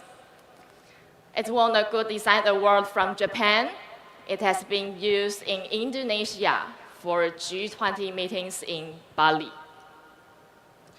Like all of our passenger vehicles, we care about the user experience of our electric buses. And the interesting part about the bus is there is the driver, there are the passengers, and also the fleet management companies. We need to take care of and consider all of their needs. That means exceptionally comfortable ride, good NVH, advanced safety systems, smooth power delivery, outstanding energy efficiency, and a spacious cabin. The expectations are high for a fantastic bus. We achieved that with our Model T. But how about those narrow urban alleys, remote areas, and country roads? Smaller, more agile demands are requested. If you thought the Model T was amazing, let me introduce you to its cool cousin. Please meet the latest member of the Foxconn e-bus family, the Model U.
This is the result when flexibilities meet possibilities in a MIDI form.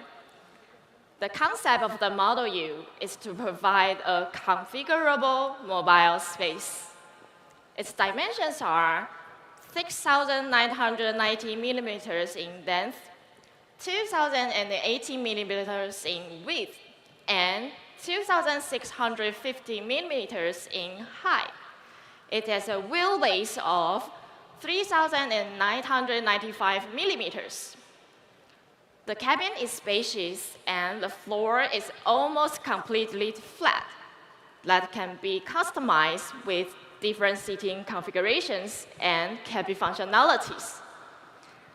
This offers an endless amount of possibilities to meet various needs. The control systems is taken straight from our passenger car projects, our centralized EE architecture, enhancing the operational efficiency of our EV business and improve the overall performance and bandwidth of our products.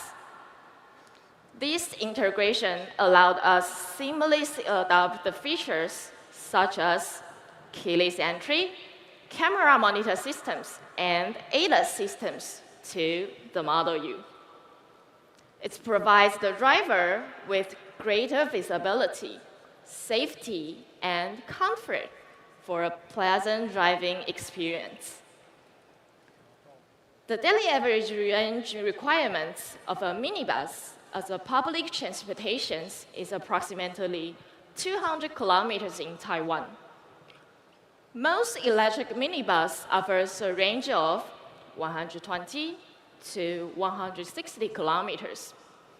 That is not enough for the market and not enough for the operating companies to manage and run their business well with efficiencies. This is the challenge that the e-bus team at Foxconn is trying to address with the Model U.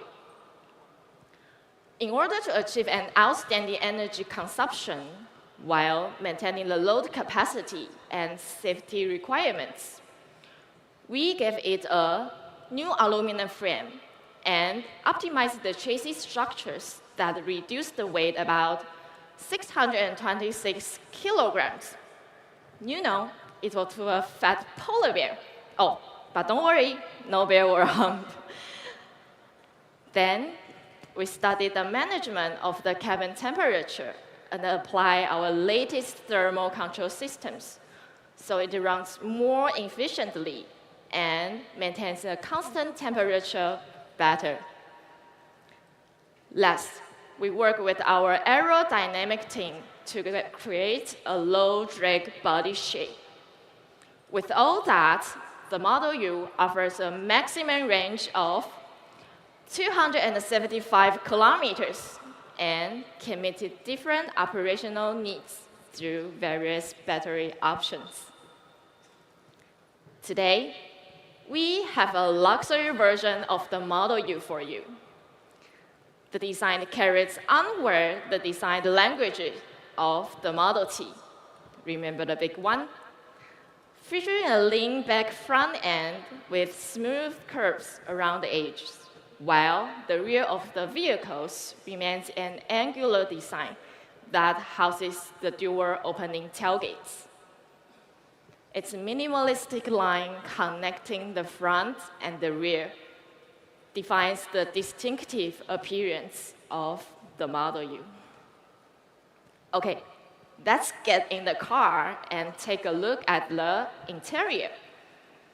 The interior is filled with earthy colors, metallic accent finishes, and warm ambient lighting, emphasizing an elegant and rich atmosphere. Every detail is carefully considered to enhance the overall experience, making you feel valued and appreciated as soon as you step inside. The cabin is divided into two zones, separating the driver from the rest of the cabin for better privacy. The VIP lounge sections features a normal seating area equipped with 4 individual ottoman seats and an area dedicated for face-to-face interactions and communications.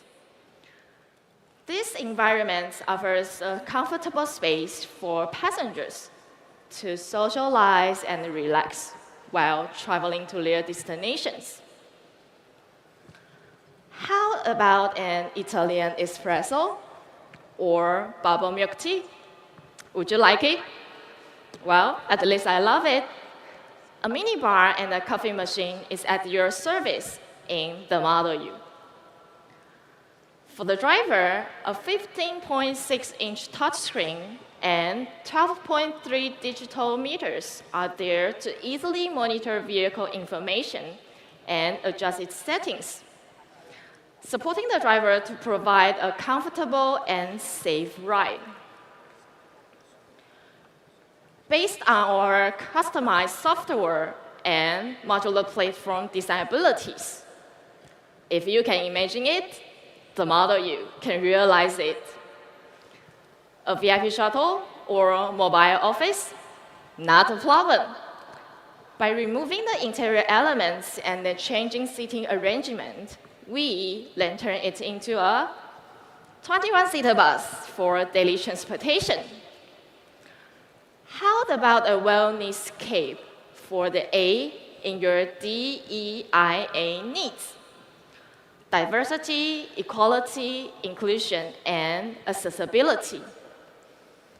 The Model U can be easy mobility for those who are not so mobile. Maybe you just want an RV that reflects your personality and lifestyle? You bet. This EV offers an universal mobile space solutions. Model U, just for you. The Model U marks the beginning of our journey into versatile mobile space applications. Stylish, intelligent, limitless possibility. Remember this moment. Thank you. Thank you, Emma. Now, the moment for the second of two EV, big reveals. Let's welcome Thais Chu, Principal Project Manager at Foxconn.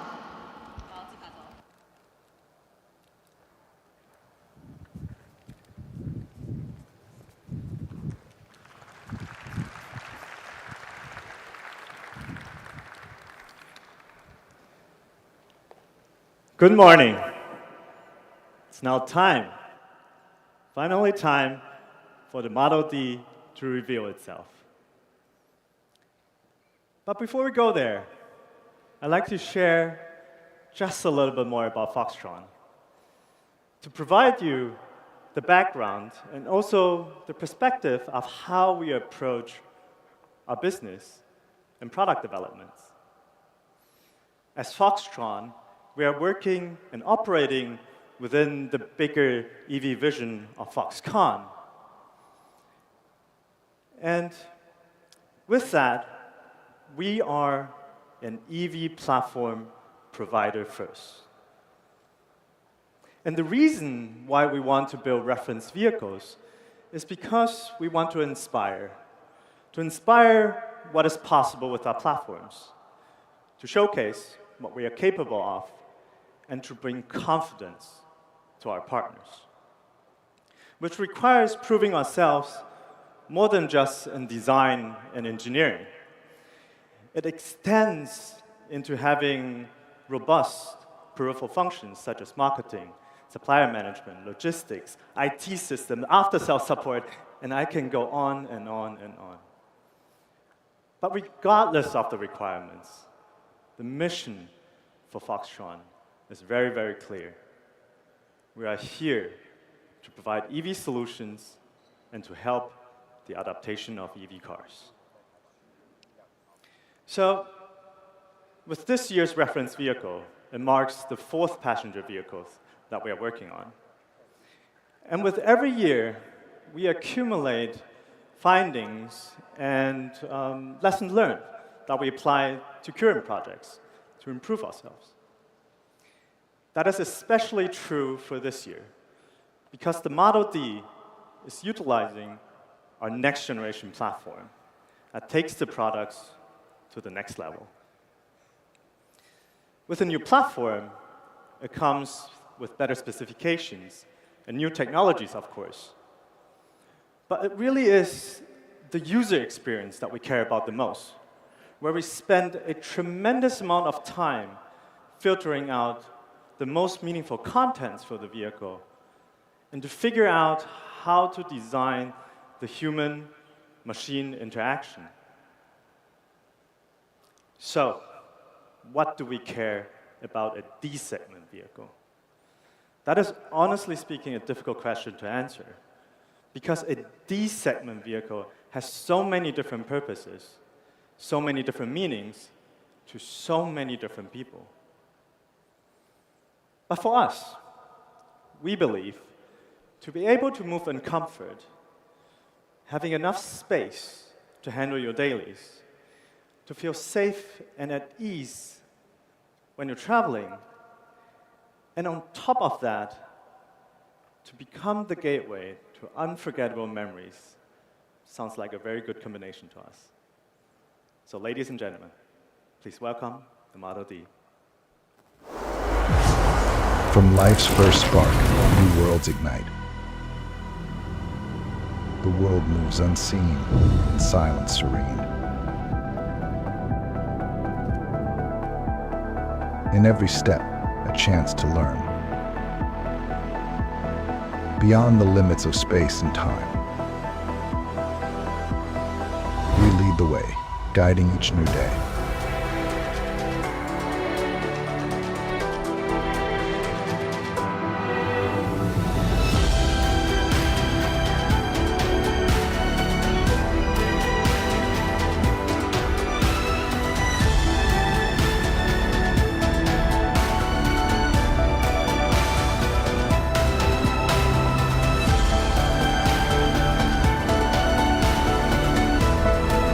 Technology makes the dream.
Just look at the car.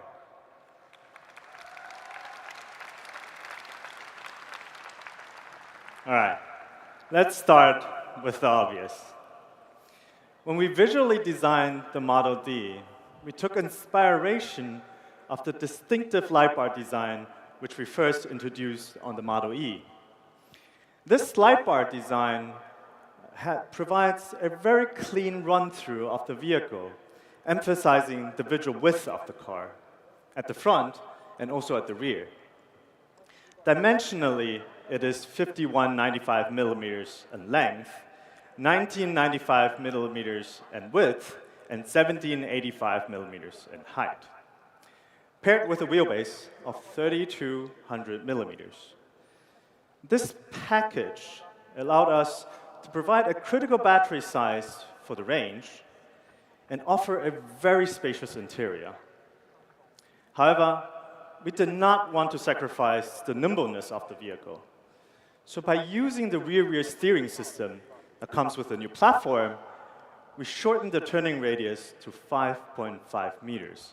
And that is amazing, because a 5.5 meters turning radius is about the same as what a B-segment EV vehicle is doing right now, and that is 2 segments smaller than the Model D.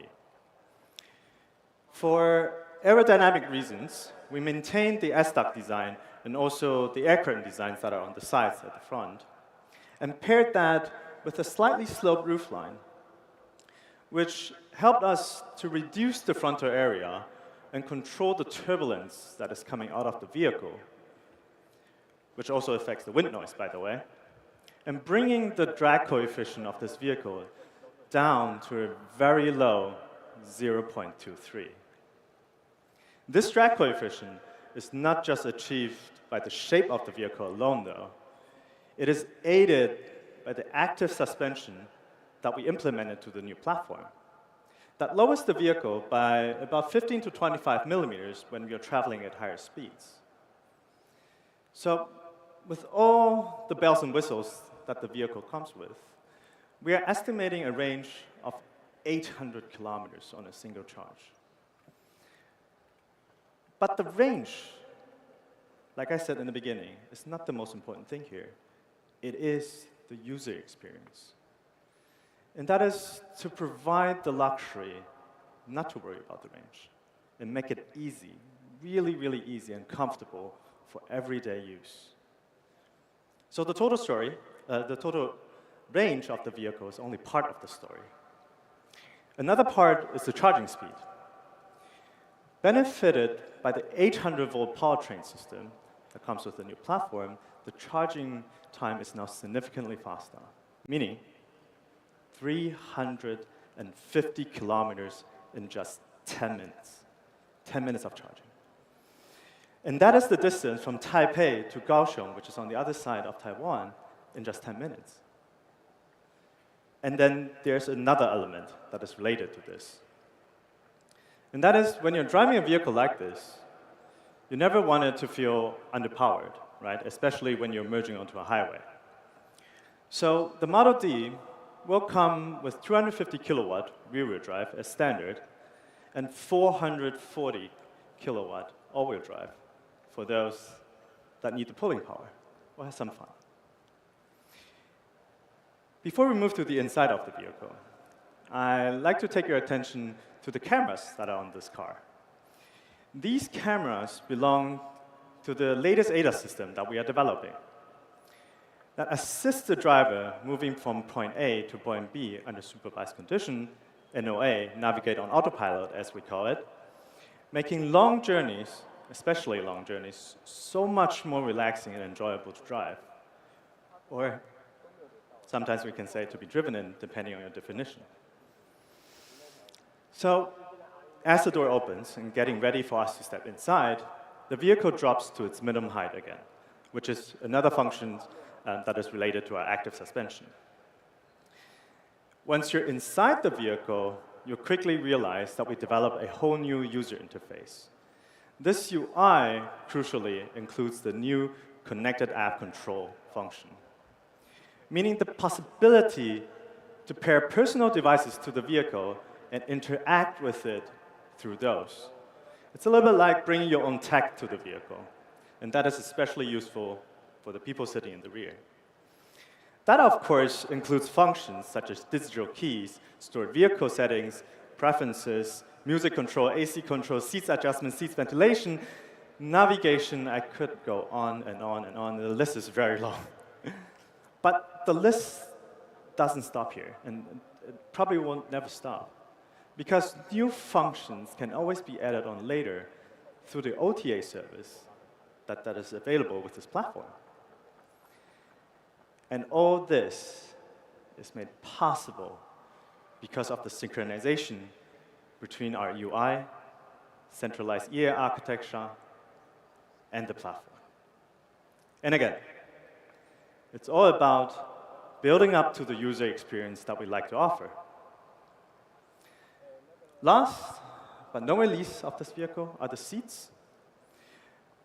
The Model D will come with different seats later and different configurations. But these luxurious second-row seats are part of our 33-speaker sound package, allowing for a very relaxed riding position with the legs up and the backrest all the way down. It makes you feel that you're almost floating with zero gravity. And that is something we call traveling in comfort and style. As for the third row, we understand that there are times where you need the cargo space, more than the 7 seats. So they can be folded away, creating a full capacity of 1,130 liters, like you see here. And that is the Model D, for now. With the developments it will still go through, we urge ourselves to make it a product that is as much as possible focused on the user. Because the Model D stands for a dedication of the entire Foxconn family to excellence. And with that, I thank you all for listening today. Thank you, Thijs, and all of our morning speakers.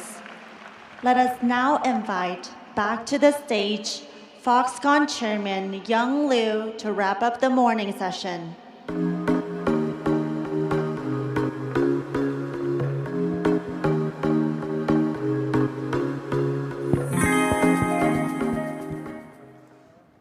今天早上的秀，大家觉得精不精彩啊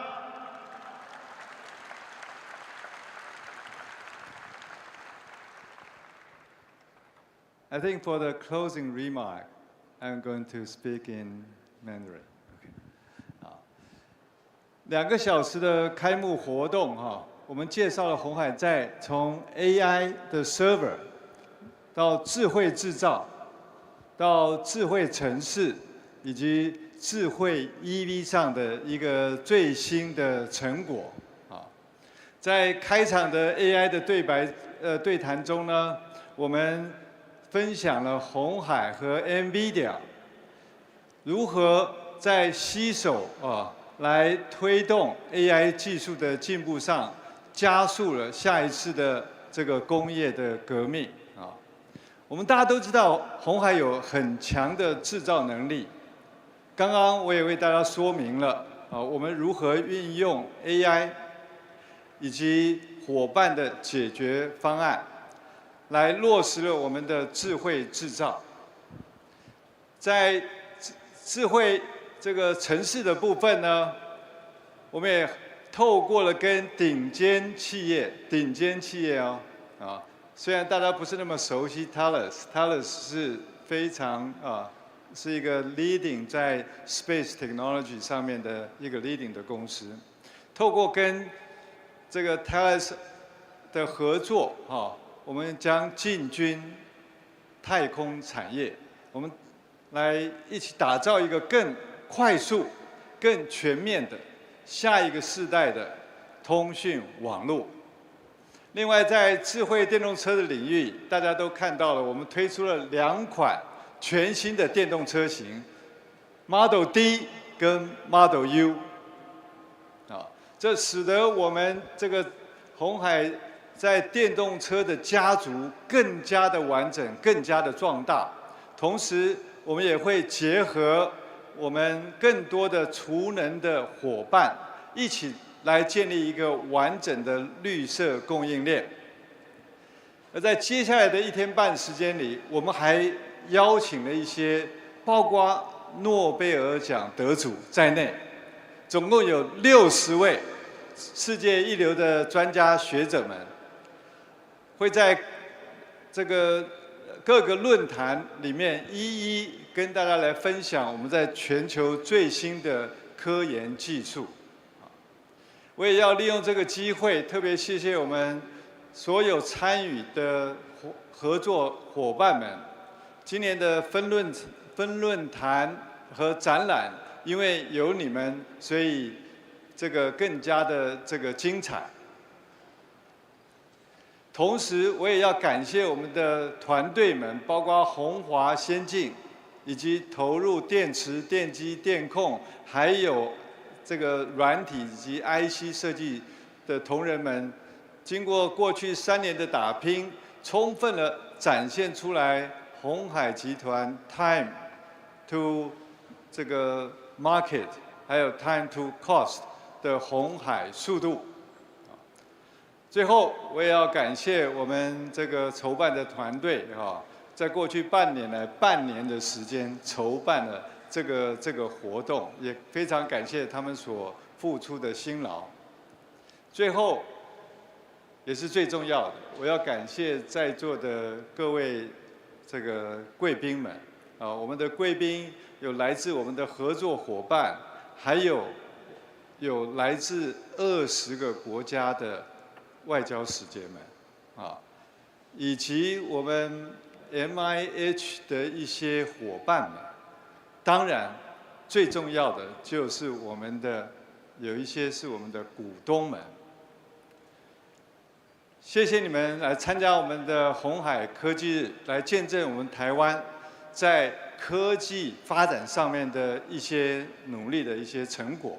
我也期盼鸿海科技日能够起到一个带头的作用，未来可以有越来越多的台湾科技公司举办类似的展演，大家一起来把台湾最好的科技成就来展现给全世界。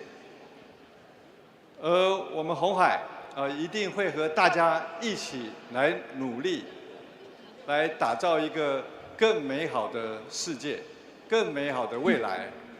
谢谢大家，我们明年再见，谢谢。Thank you, Chairman Liu, and all our distinguished guests. We invite you to enjoy the specially prepared meals in the dining area. And after that, please feel free to explore the exhibition. Thank you for your enthusiastic participation this morning. We look forward to seeing you again next year. Thank you.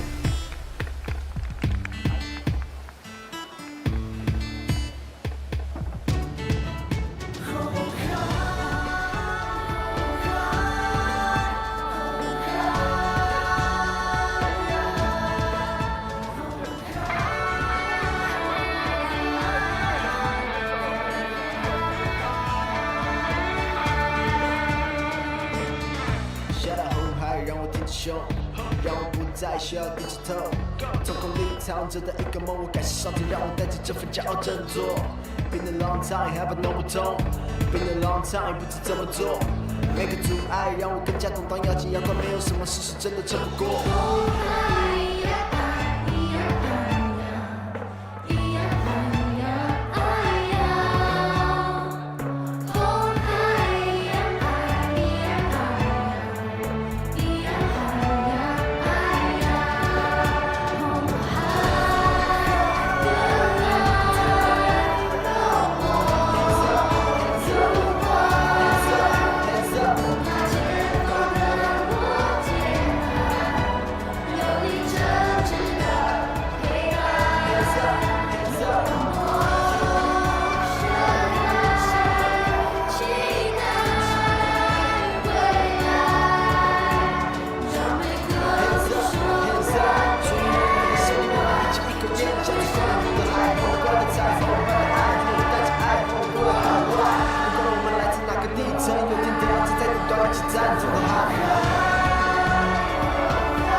你也是用这个吗？对，我也在研究。那我要收双小蜜蜂。哦，你要双小蜜蜂？对，一样，它都一样，只是它指向性。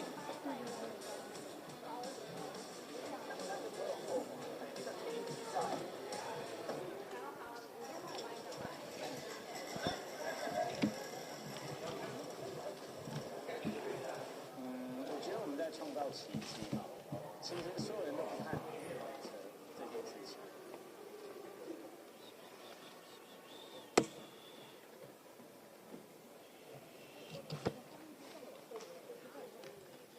好像有可能会直接对，会不会突然？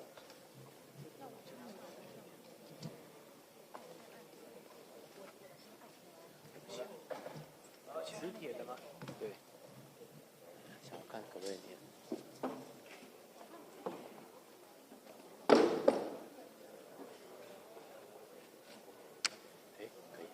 但尽量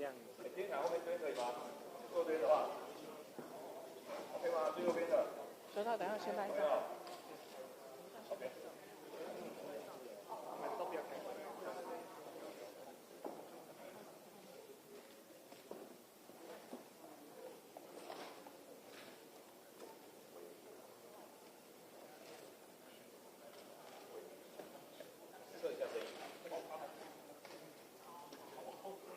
喂，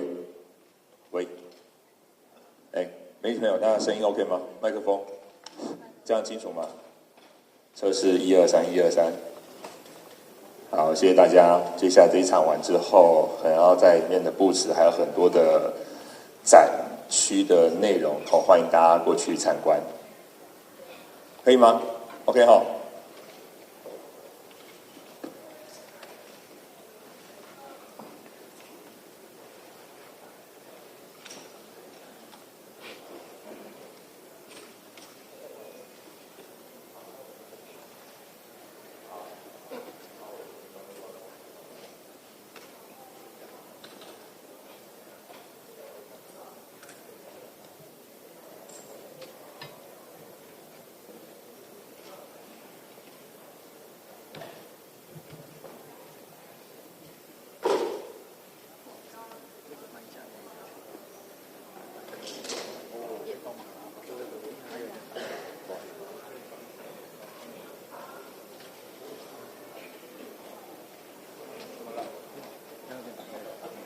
那因为我们这里他们应该其他团队应该是公开的项目。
以先拍照哦。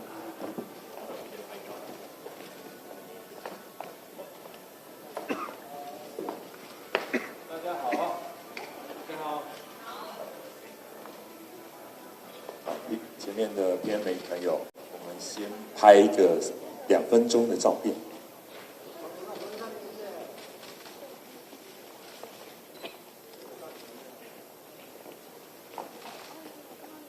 这边世界哪里？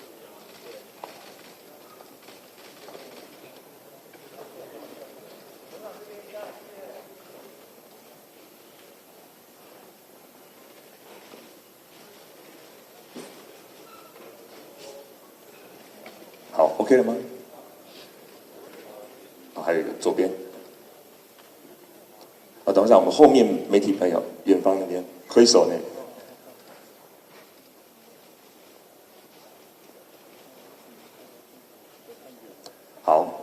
好，那谢谢各位媒体朋友今天参加今年鸿海科技。那我们接下来开始我们媒体联访的时间，大概是30分钟。那请媒体朋友有问题可以举手发问，然后发问之前先说明一下你的媒体单位还有姓名。那我们因为时间有限，我们比较多可能会发问，一次问2题为限。好，我们第一个问题，龙峰刚第一个举手。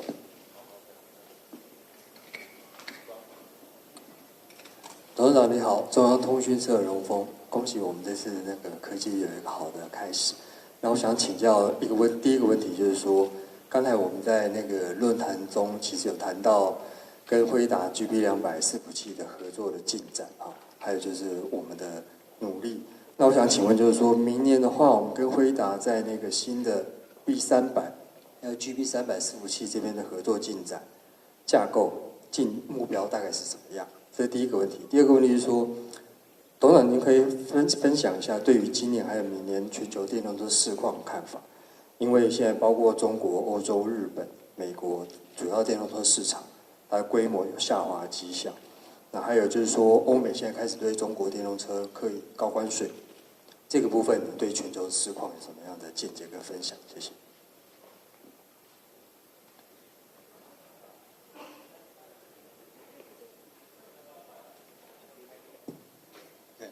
好，谢谢荣峰。这样，针对第一个问题啊，因为那个有关于新产品的部分，还是要请这个 NVIDIA 来跟大家说明。但是我在这边要跟大家说明的就是，我想在鸿海在垂直整合的部分啊，垂直整合的部分。如果以 GB200 来讲，除了 GPU、CPU 之外，那个或是那个 semiconductor 之外，大概我们的整合能力，我们自己可以 provide 的 material 我们的或是我们的这个 components， 大概在介于80% 到90% 中间。所以我们垂直整合力是非常高的。那如果你们有空，大家去看一下，包括我们在这个水liquid cooling 的部分里面的 connectors， 从小的到中的到大的90度弯曲的这种不同的连接的水路的连接器，都由鸿海自己制造，所以这个是跟您说明一下。在这样子的这个垂直整合能力之下，我相信这个系统的这种相关的厂商，他一定会跟我们会有非常密切的合作，还有必须这个在开发的时候呢，也会跟我们会有必须要密切的一起来共同来开发，所以大概我在这个300这边，我大概只能说到这里。那至于在现在的 EV 的状况，跟我们当初预期的其实是非常接近的，这个时间呢，我觉得可能会 last。另外1到2年左右，那跟我们的预期为什么会很接近呢？我们那时候预期2件事。第一个预期的是，这个因为电动车把过去的这个引擎那方面的 entry barrier 降低了，所以竞争的这个厂商会非常多，不像过去100多年在 ICE 油车时代，就只有那些厂商，就只有那些会做这个引擎的厂商。今天如果大家看看在中国的状况，还有其他国家的状况，哇，可能几百家都可以做 EV。那当这个竞争者变得非常多的时候，我们也有提过 time to market 跟 time to cost 会变得非常非常的重要。那要做到 time to market 跟 time to cost， 最终的结果一定是垂直分工，这是我们从 PC 还有手机上看到的，不像是现在我们看到很多的这个过去很多的车厂，它自己拥有引擎制造厂，自己拥有整车的制造厂。我相信那个时代会过去，它一定会变成说，我拥有相关的技术，我拥有这个对市场的这样marketing 的能力，我拥有这个客户对我的信赖跟喜爱，但是他不必要拥有自己生产，因为自己生产那个相关的这个附加价值是相对低的对这个整车 OEM 来讲，所以这个是我们看到的。过去我们在3-4年前预测的结果跟我们那时候预测的是一样。在那个时候我们就提出来，如果发生这样情形的话，你一定要平台模组化、标准化、平台化这就是我们现在在走的如果你看我们有那么多的这个车子里面的这个底盘，大致上都是同一个底盘，大致上都是。所以我们在那个底盘上面让它做得非常标准化、模组化，所以我们可以出来车子新车可以出得那么快，是这样的一个原因所以这个第一个我们所预期的，第二个我们也预期的是说，以汽车那么大的一个这个产品那个这个。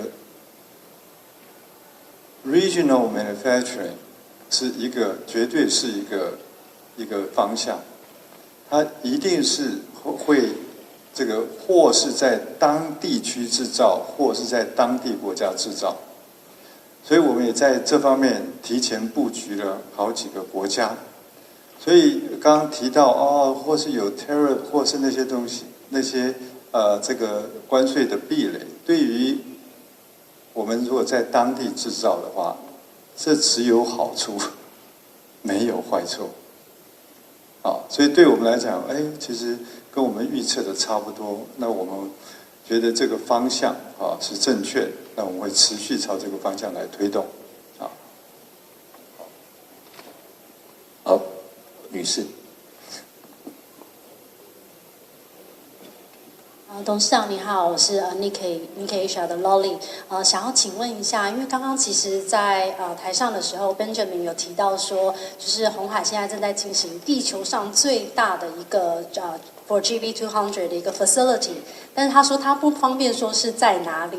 但是我想说，董事长应该可以帮我们稍微再 elaborate 一下，就是我们现在正在打造这个全世界最大这个 for GB200 的这个location 是怎么样，然后以及就是因为前阵子我们听到关于这个最复杂的这个系统有很多 supply chain 的 bottlenecks， 那现在进入到今年的最后一个季度了，是不是这些 supply chain 的 bottlenecks 或是 learning curve 是不是都已经一一的顺利的解决了呢？是不是开始要准备开始出货量产出货了呢？这是第一个问题，我想第一步后来在他接下来的讲话里面，其实有提到，有一个450公尺长的这个工厂啊，他提到是在哪里？那就是在墨西哥了啊，他已经讲了，对，你把它连起来就是啊。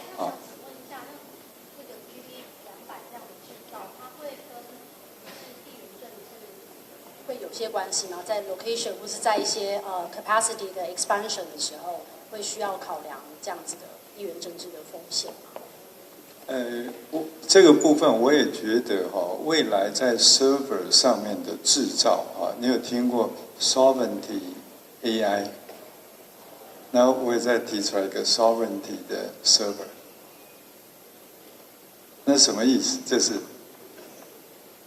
可能未来 server 的制造会在当地国家制造给当地国家用，大概会。我们所看到的方向大概是朝这个方向在发展中，这样。因为如果这个 AI 谈到 sovereignty 的 AI， 就是它里面有很多跟国家非常机密的这些相关的资讯在里面。那这些 AI 相关的软体跑在 AI 相关的 server。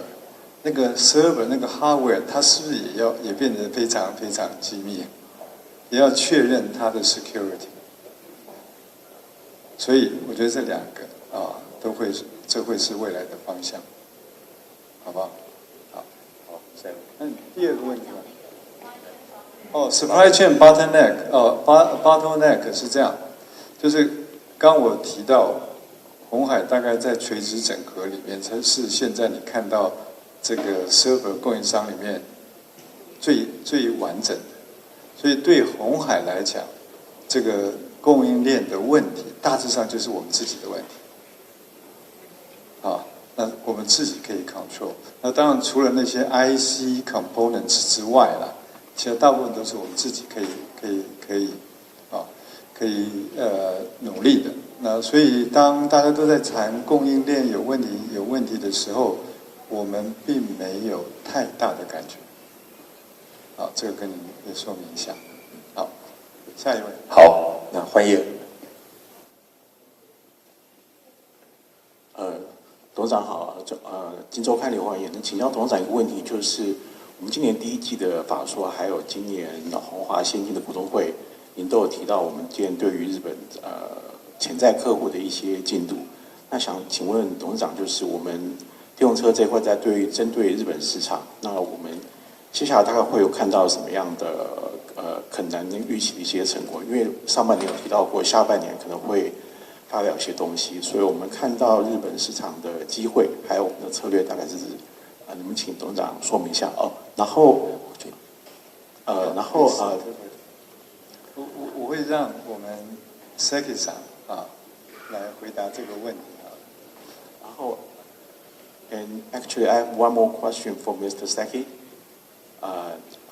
This is Walter Liu from Business Today. I think we just seen the Model A today. I think, if I'm not mistaken, it's the first time we see it. And can you tell us about a little more about your design thinking behind Model A, and what do you think what opportunity that Model A may have in penetrating or acquiring more Japanese customers, especially the established car makers? Thank you. Thank you. Thank you very much. First, automotive market in Japan, I think it's almost flat and slightly recovering compared with 22, 23 because those are too low. But compared with like 19, 18, I think it's still low levels.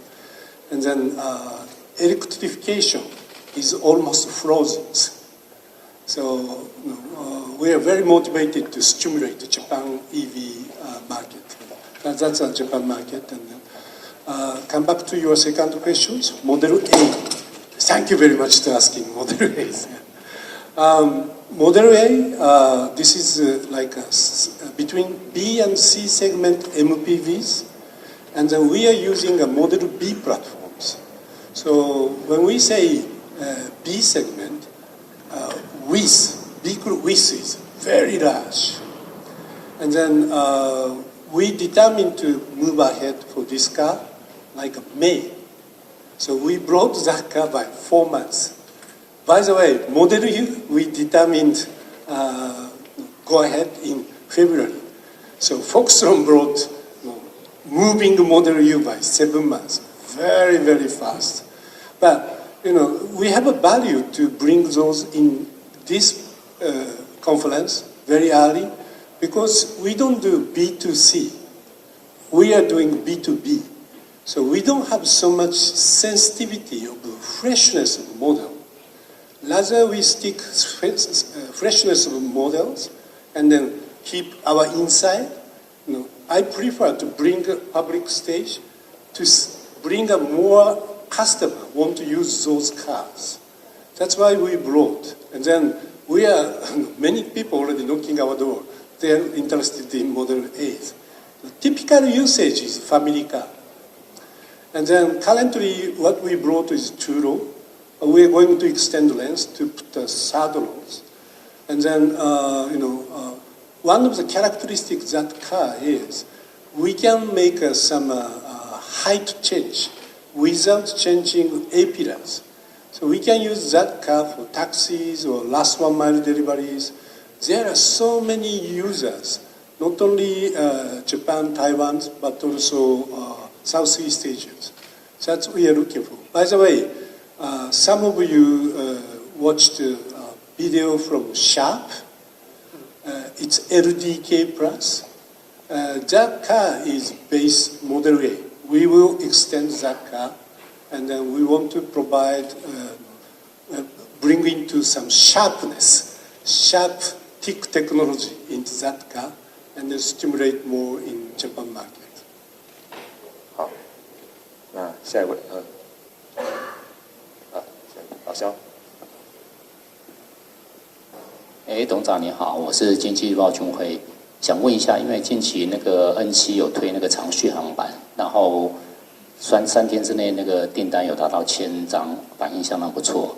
然后，但是有些人认为说是买早了，因为长续航版的那个 CP 值比较高。那另外还有就是北美市场，你刚刚有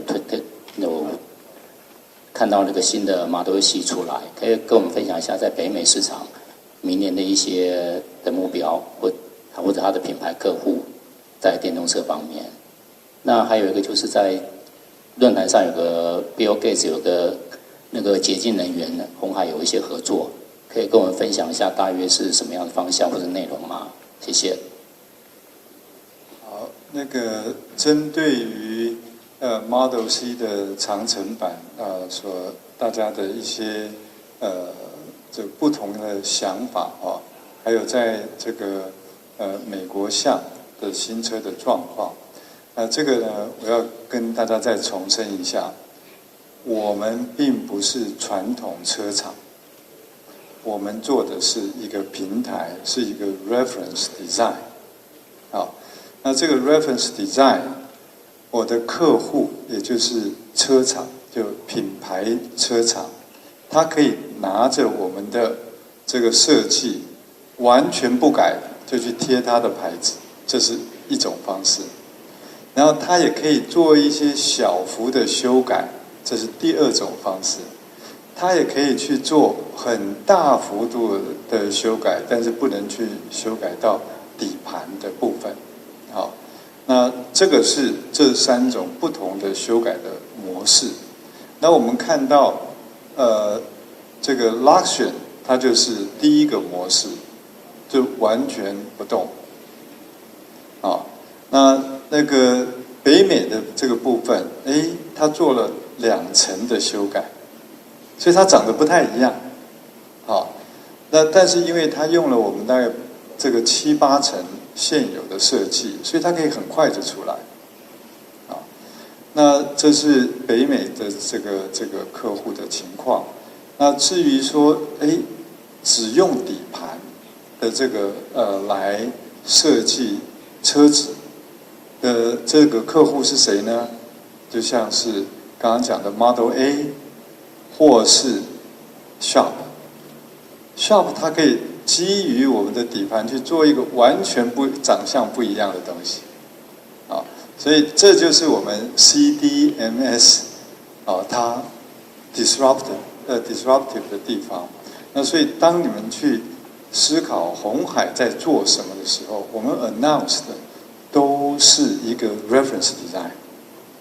这个车子如果没有这个品牌客户愿意去用，它就不会在市面上。好，所以用这个听完这个解释之后，就有关于这个车子在市面上怎么卖，客户他对这个有什么样在卖上面有什么不同的抱怨，那都是我们客户他的 responsibility， 因为他要去做这个决定。好，就像北美现在为什么长这个样子，是他的决定啊。那为什么在这个 Luxury 长那个样子，这是他的决定。然后他要怎么卖，什么时候推出，卖多少钱，都是他的决定。啊，所以在这方面，我首先跟你说明一下，好不好？这样的希望间接回答你说，哦，那些问题啊，请你去问那些我们的客户，他会更清楚，好不好？啊，那这是第一题。第二题是什么？是Bill Gates 这边哈，就是其实呢，在我们在做 EV 的时候就已经 sense 到说，因为 EV 这里面最主要的 components 占成本最高的就是 battery。那这个 battery 呢，它除了可以做这个 EV 之外，它也可以去做这个储能电池。所以当初我们去做 battery 的时候，就已经朝着这个两个方向来设计我们的这个 battery cell。那很快的，大家就会看到就会听到说，我们在高雄的这个电芯厂即将就要开始量产。那这个量产的电芯，它可以用在这个 ESS 上面，也可以用在这个 EV 上。好，所以这些如果用在 ESS 上面，就跟 energy 就强相关；如果用在车子上面，它跟这个 energy 就弱相关。那它弱相关是说，它可能在车上在需要的时候，它可以暂时用变成 energy。就是我们在跟 One 合作的那个领域里面。那另外一种是，它是 100% 在做 energy。就像我们跟这个 Vernova 他们专门做 energy， 他们需要专门的电池去做 energy。那这个是另外一个合作。那跟这个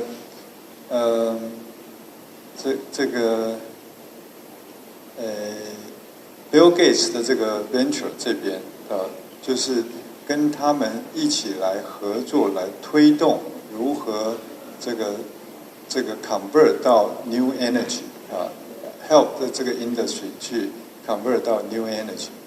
那他们的这个理念就大致上就是说，你不能口号式的去讲 green， 你必须要有一个 business model， 那个 business model 要能够赚到足够多的钱，然后去做 green， 需要有这样子的一个配合，才可以 sustain 做 green。那鸿海是一个在这个 business 上面是可以让它这个理念可以 commercialize 一个很重要的 partner， 所以我们会在这方面会跟他们合作，所以大致上是这样的一个合作的方向。好，因为时间最后就一题呢，非凡好了，女士优先。董事长好，我是非凡新闻杨恒。想请问您对第4季展望，还有对华人需求、外国需求很疯狂怎么看？谢谢。第4季的展望，我想我们在那个9月的营收公布的时候就有讲，那么第4季看起来还是 strong，really strong。那至于说这个 Blackwell 这边就像这个Jensen 讲的，就是 crazy，the demand crazy 所以就看这个整个从Jensen 的角度来看，他要怎么样来这个在供需上他要怎么做那他就会影响到我们怎么去要有多大的这个capacity 来提供给他的他看到的需求。那在这方面，刚刚也讲到我们在墨西哥 build 的一个这个非常巨大的一个工厂那个工厂要做那个工厂，那是一个非常特别的一个工厂那我们在这边这个不适合多说，但是那个工厂的 capacity 也是非常非常巨大所以我只能用巨大这样子的这个定性的描述来回答你，定量的描述，我想还是要请这个 NVIDIA 来跟你说明，好不好？好，时间到，那谢谢各位媒体朋友到来，谢谢大家。好，谢谢。那跟媒体朋友这边提醒一下，展区内的展示空间，包括刚刚提到这些 GB200产品，还有低轨卫星，还有机器人，都可以在展区拍照。那另外进去左手边还有车子的试乘区，所以刚刚提到的这些 Model 车款，Model B 可以在那边做试乘。那另外有关餐点的部分，会再送到媒体区。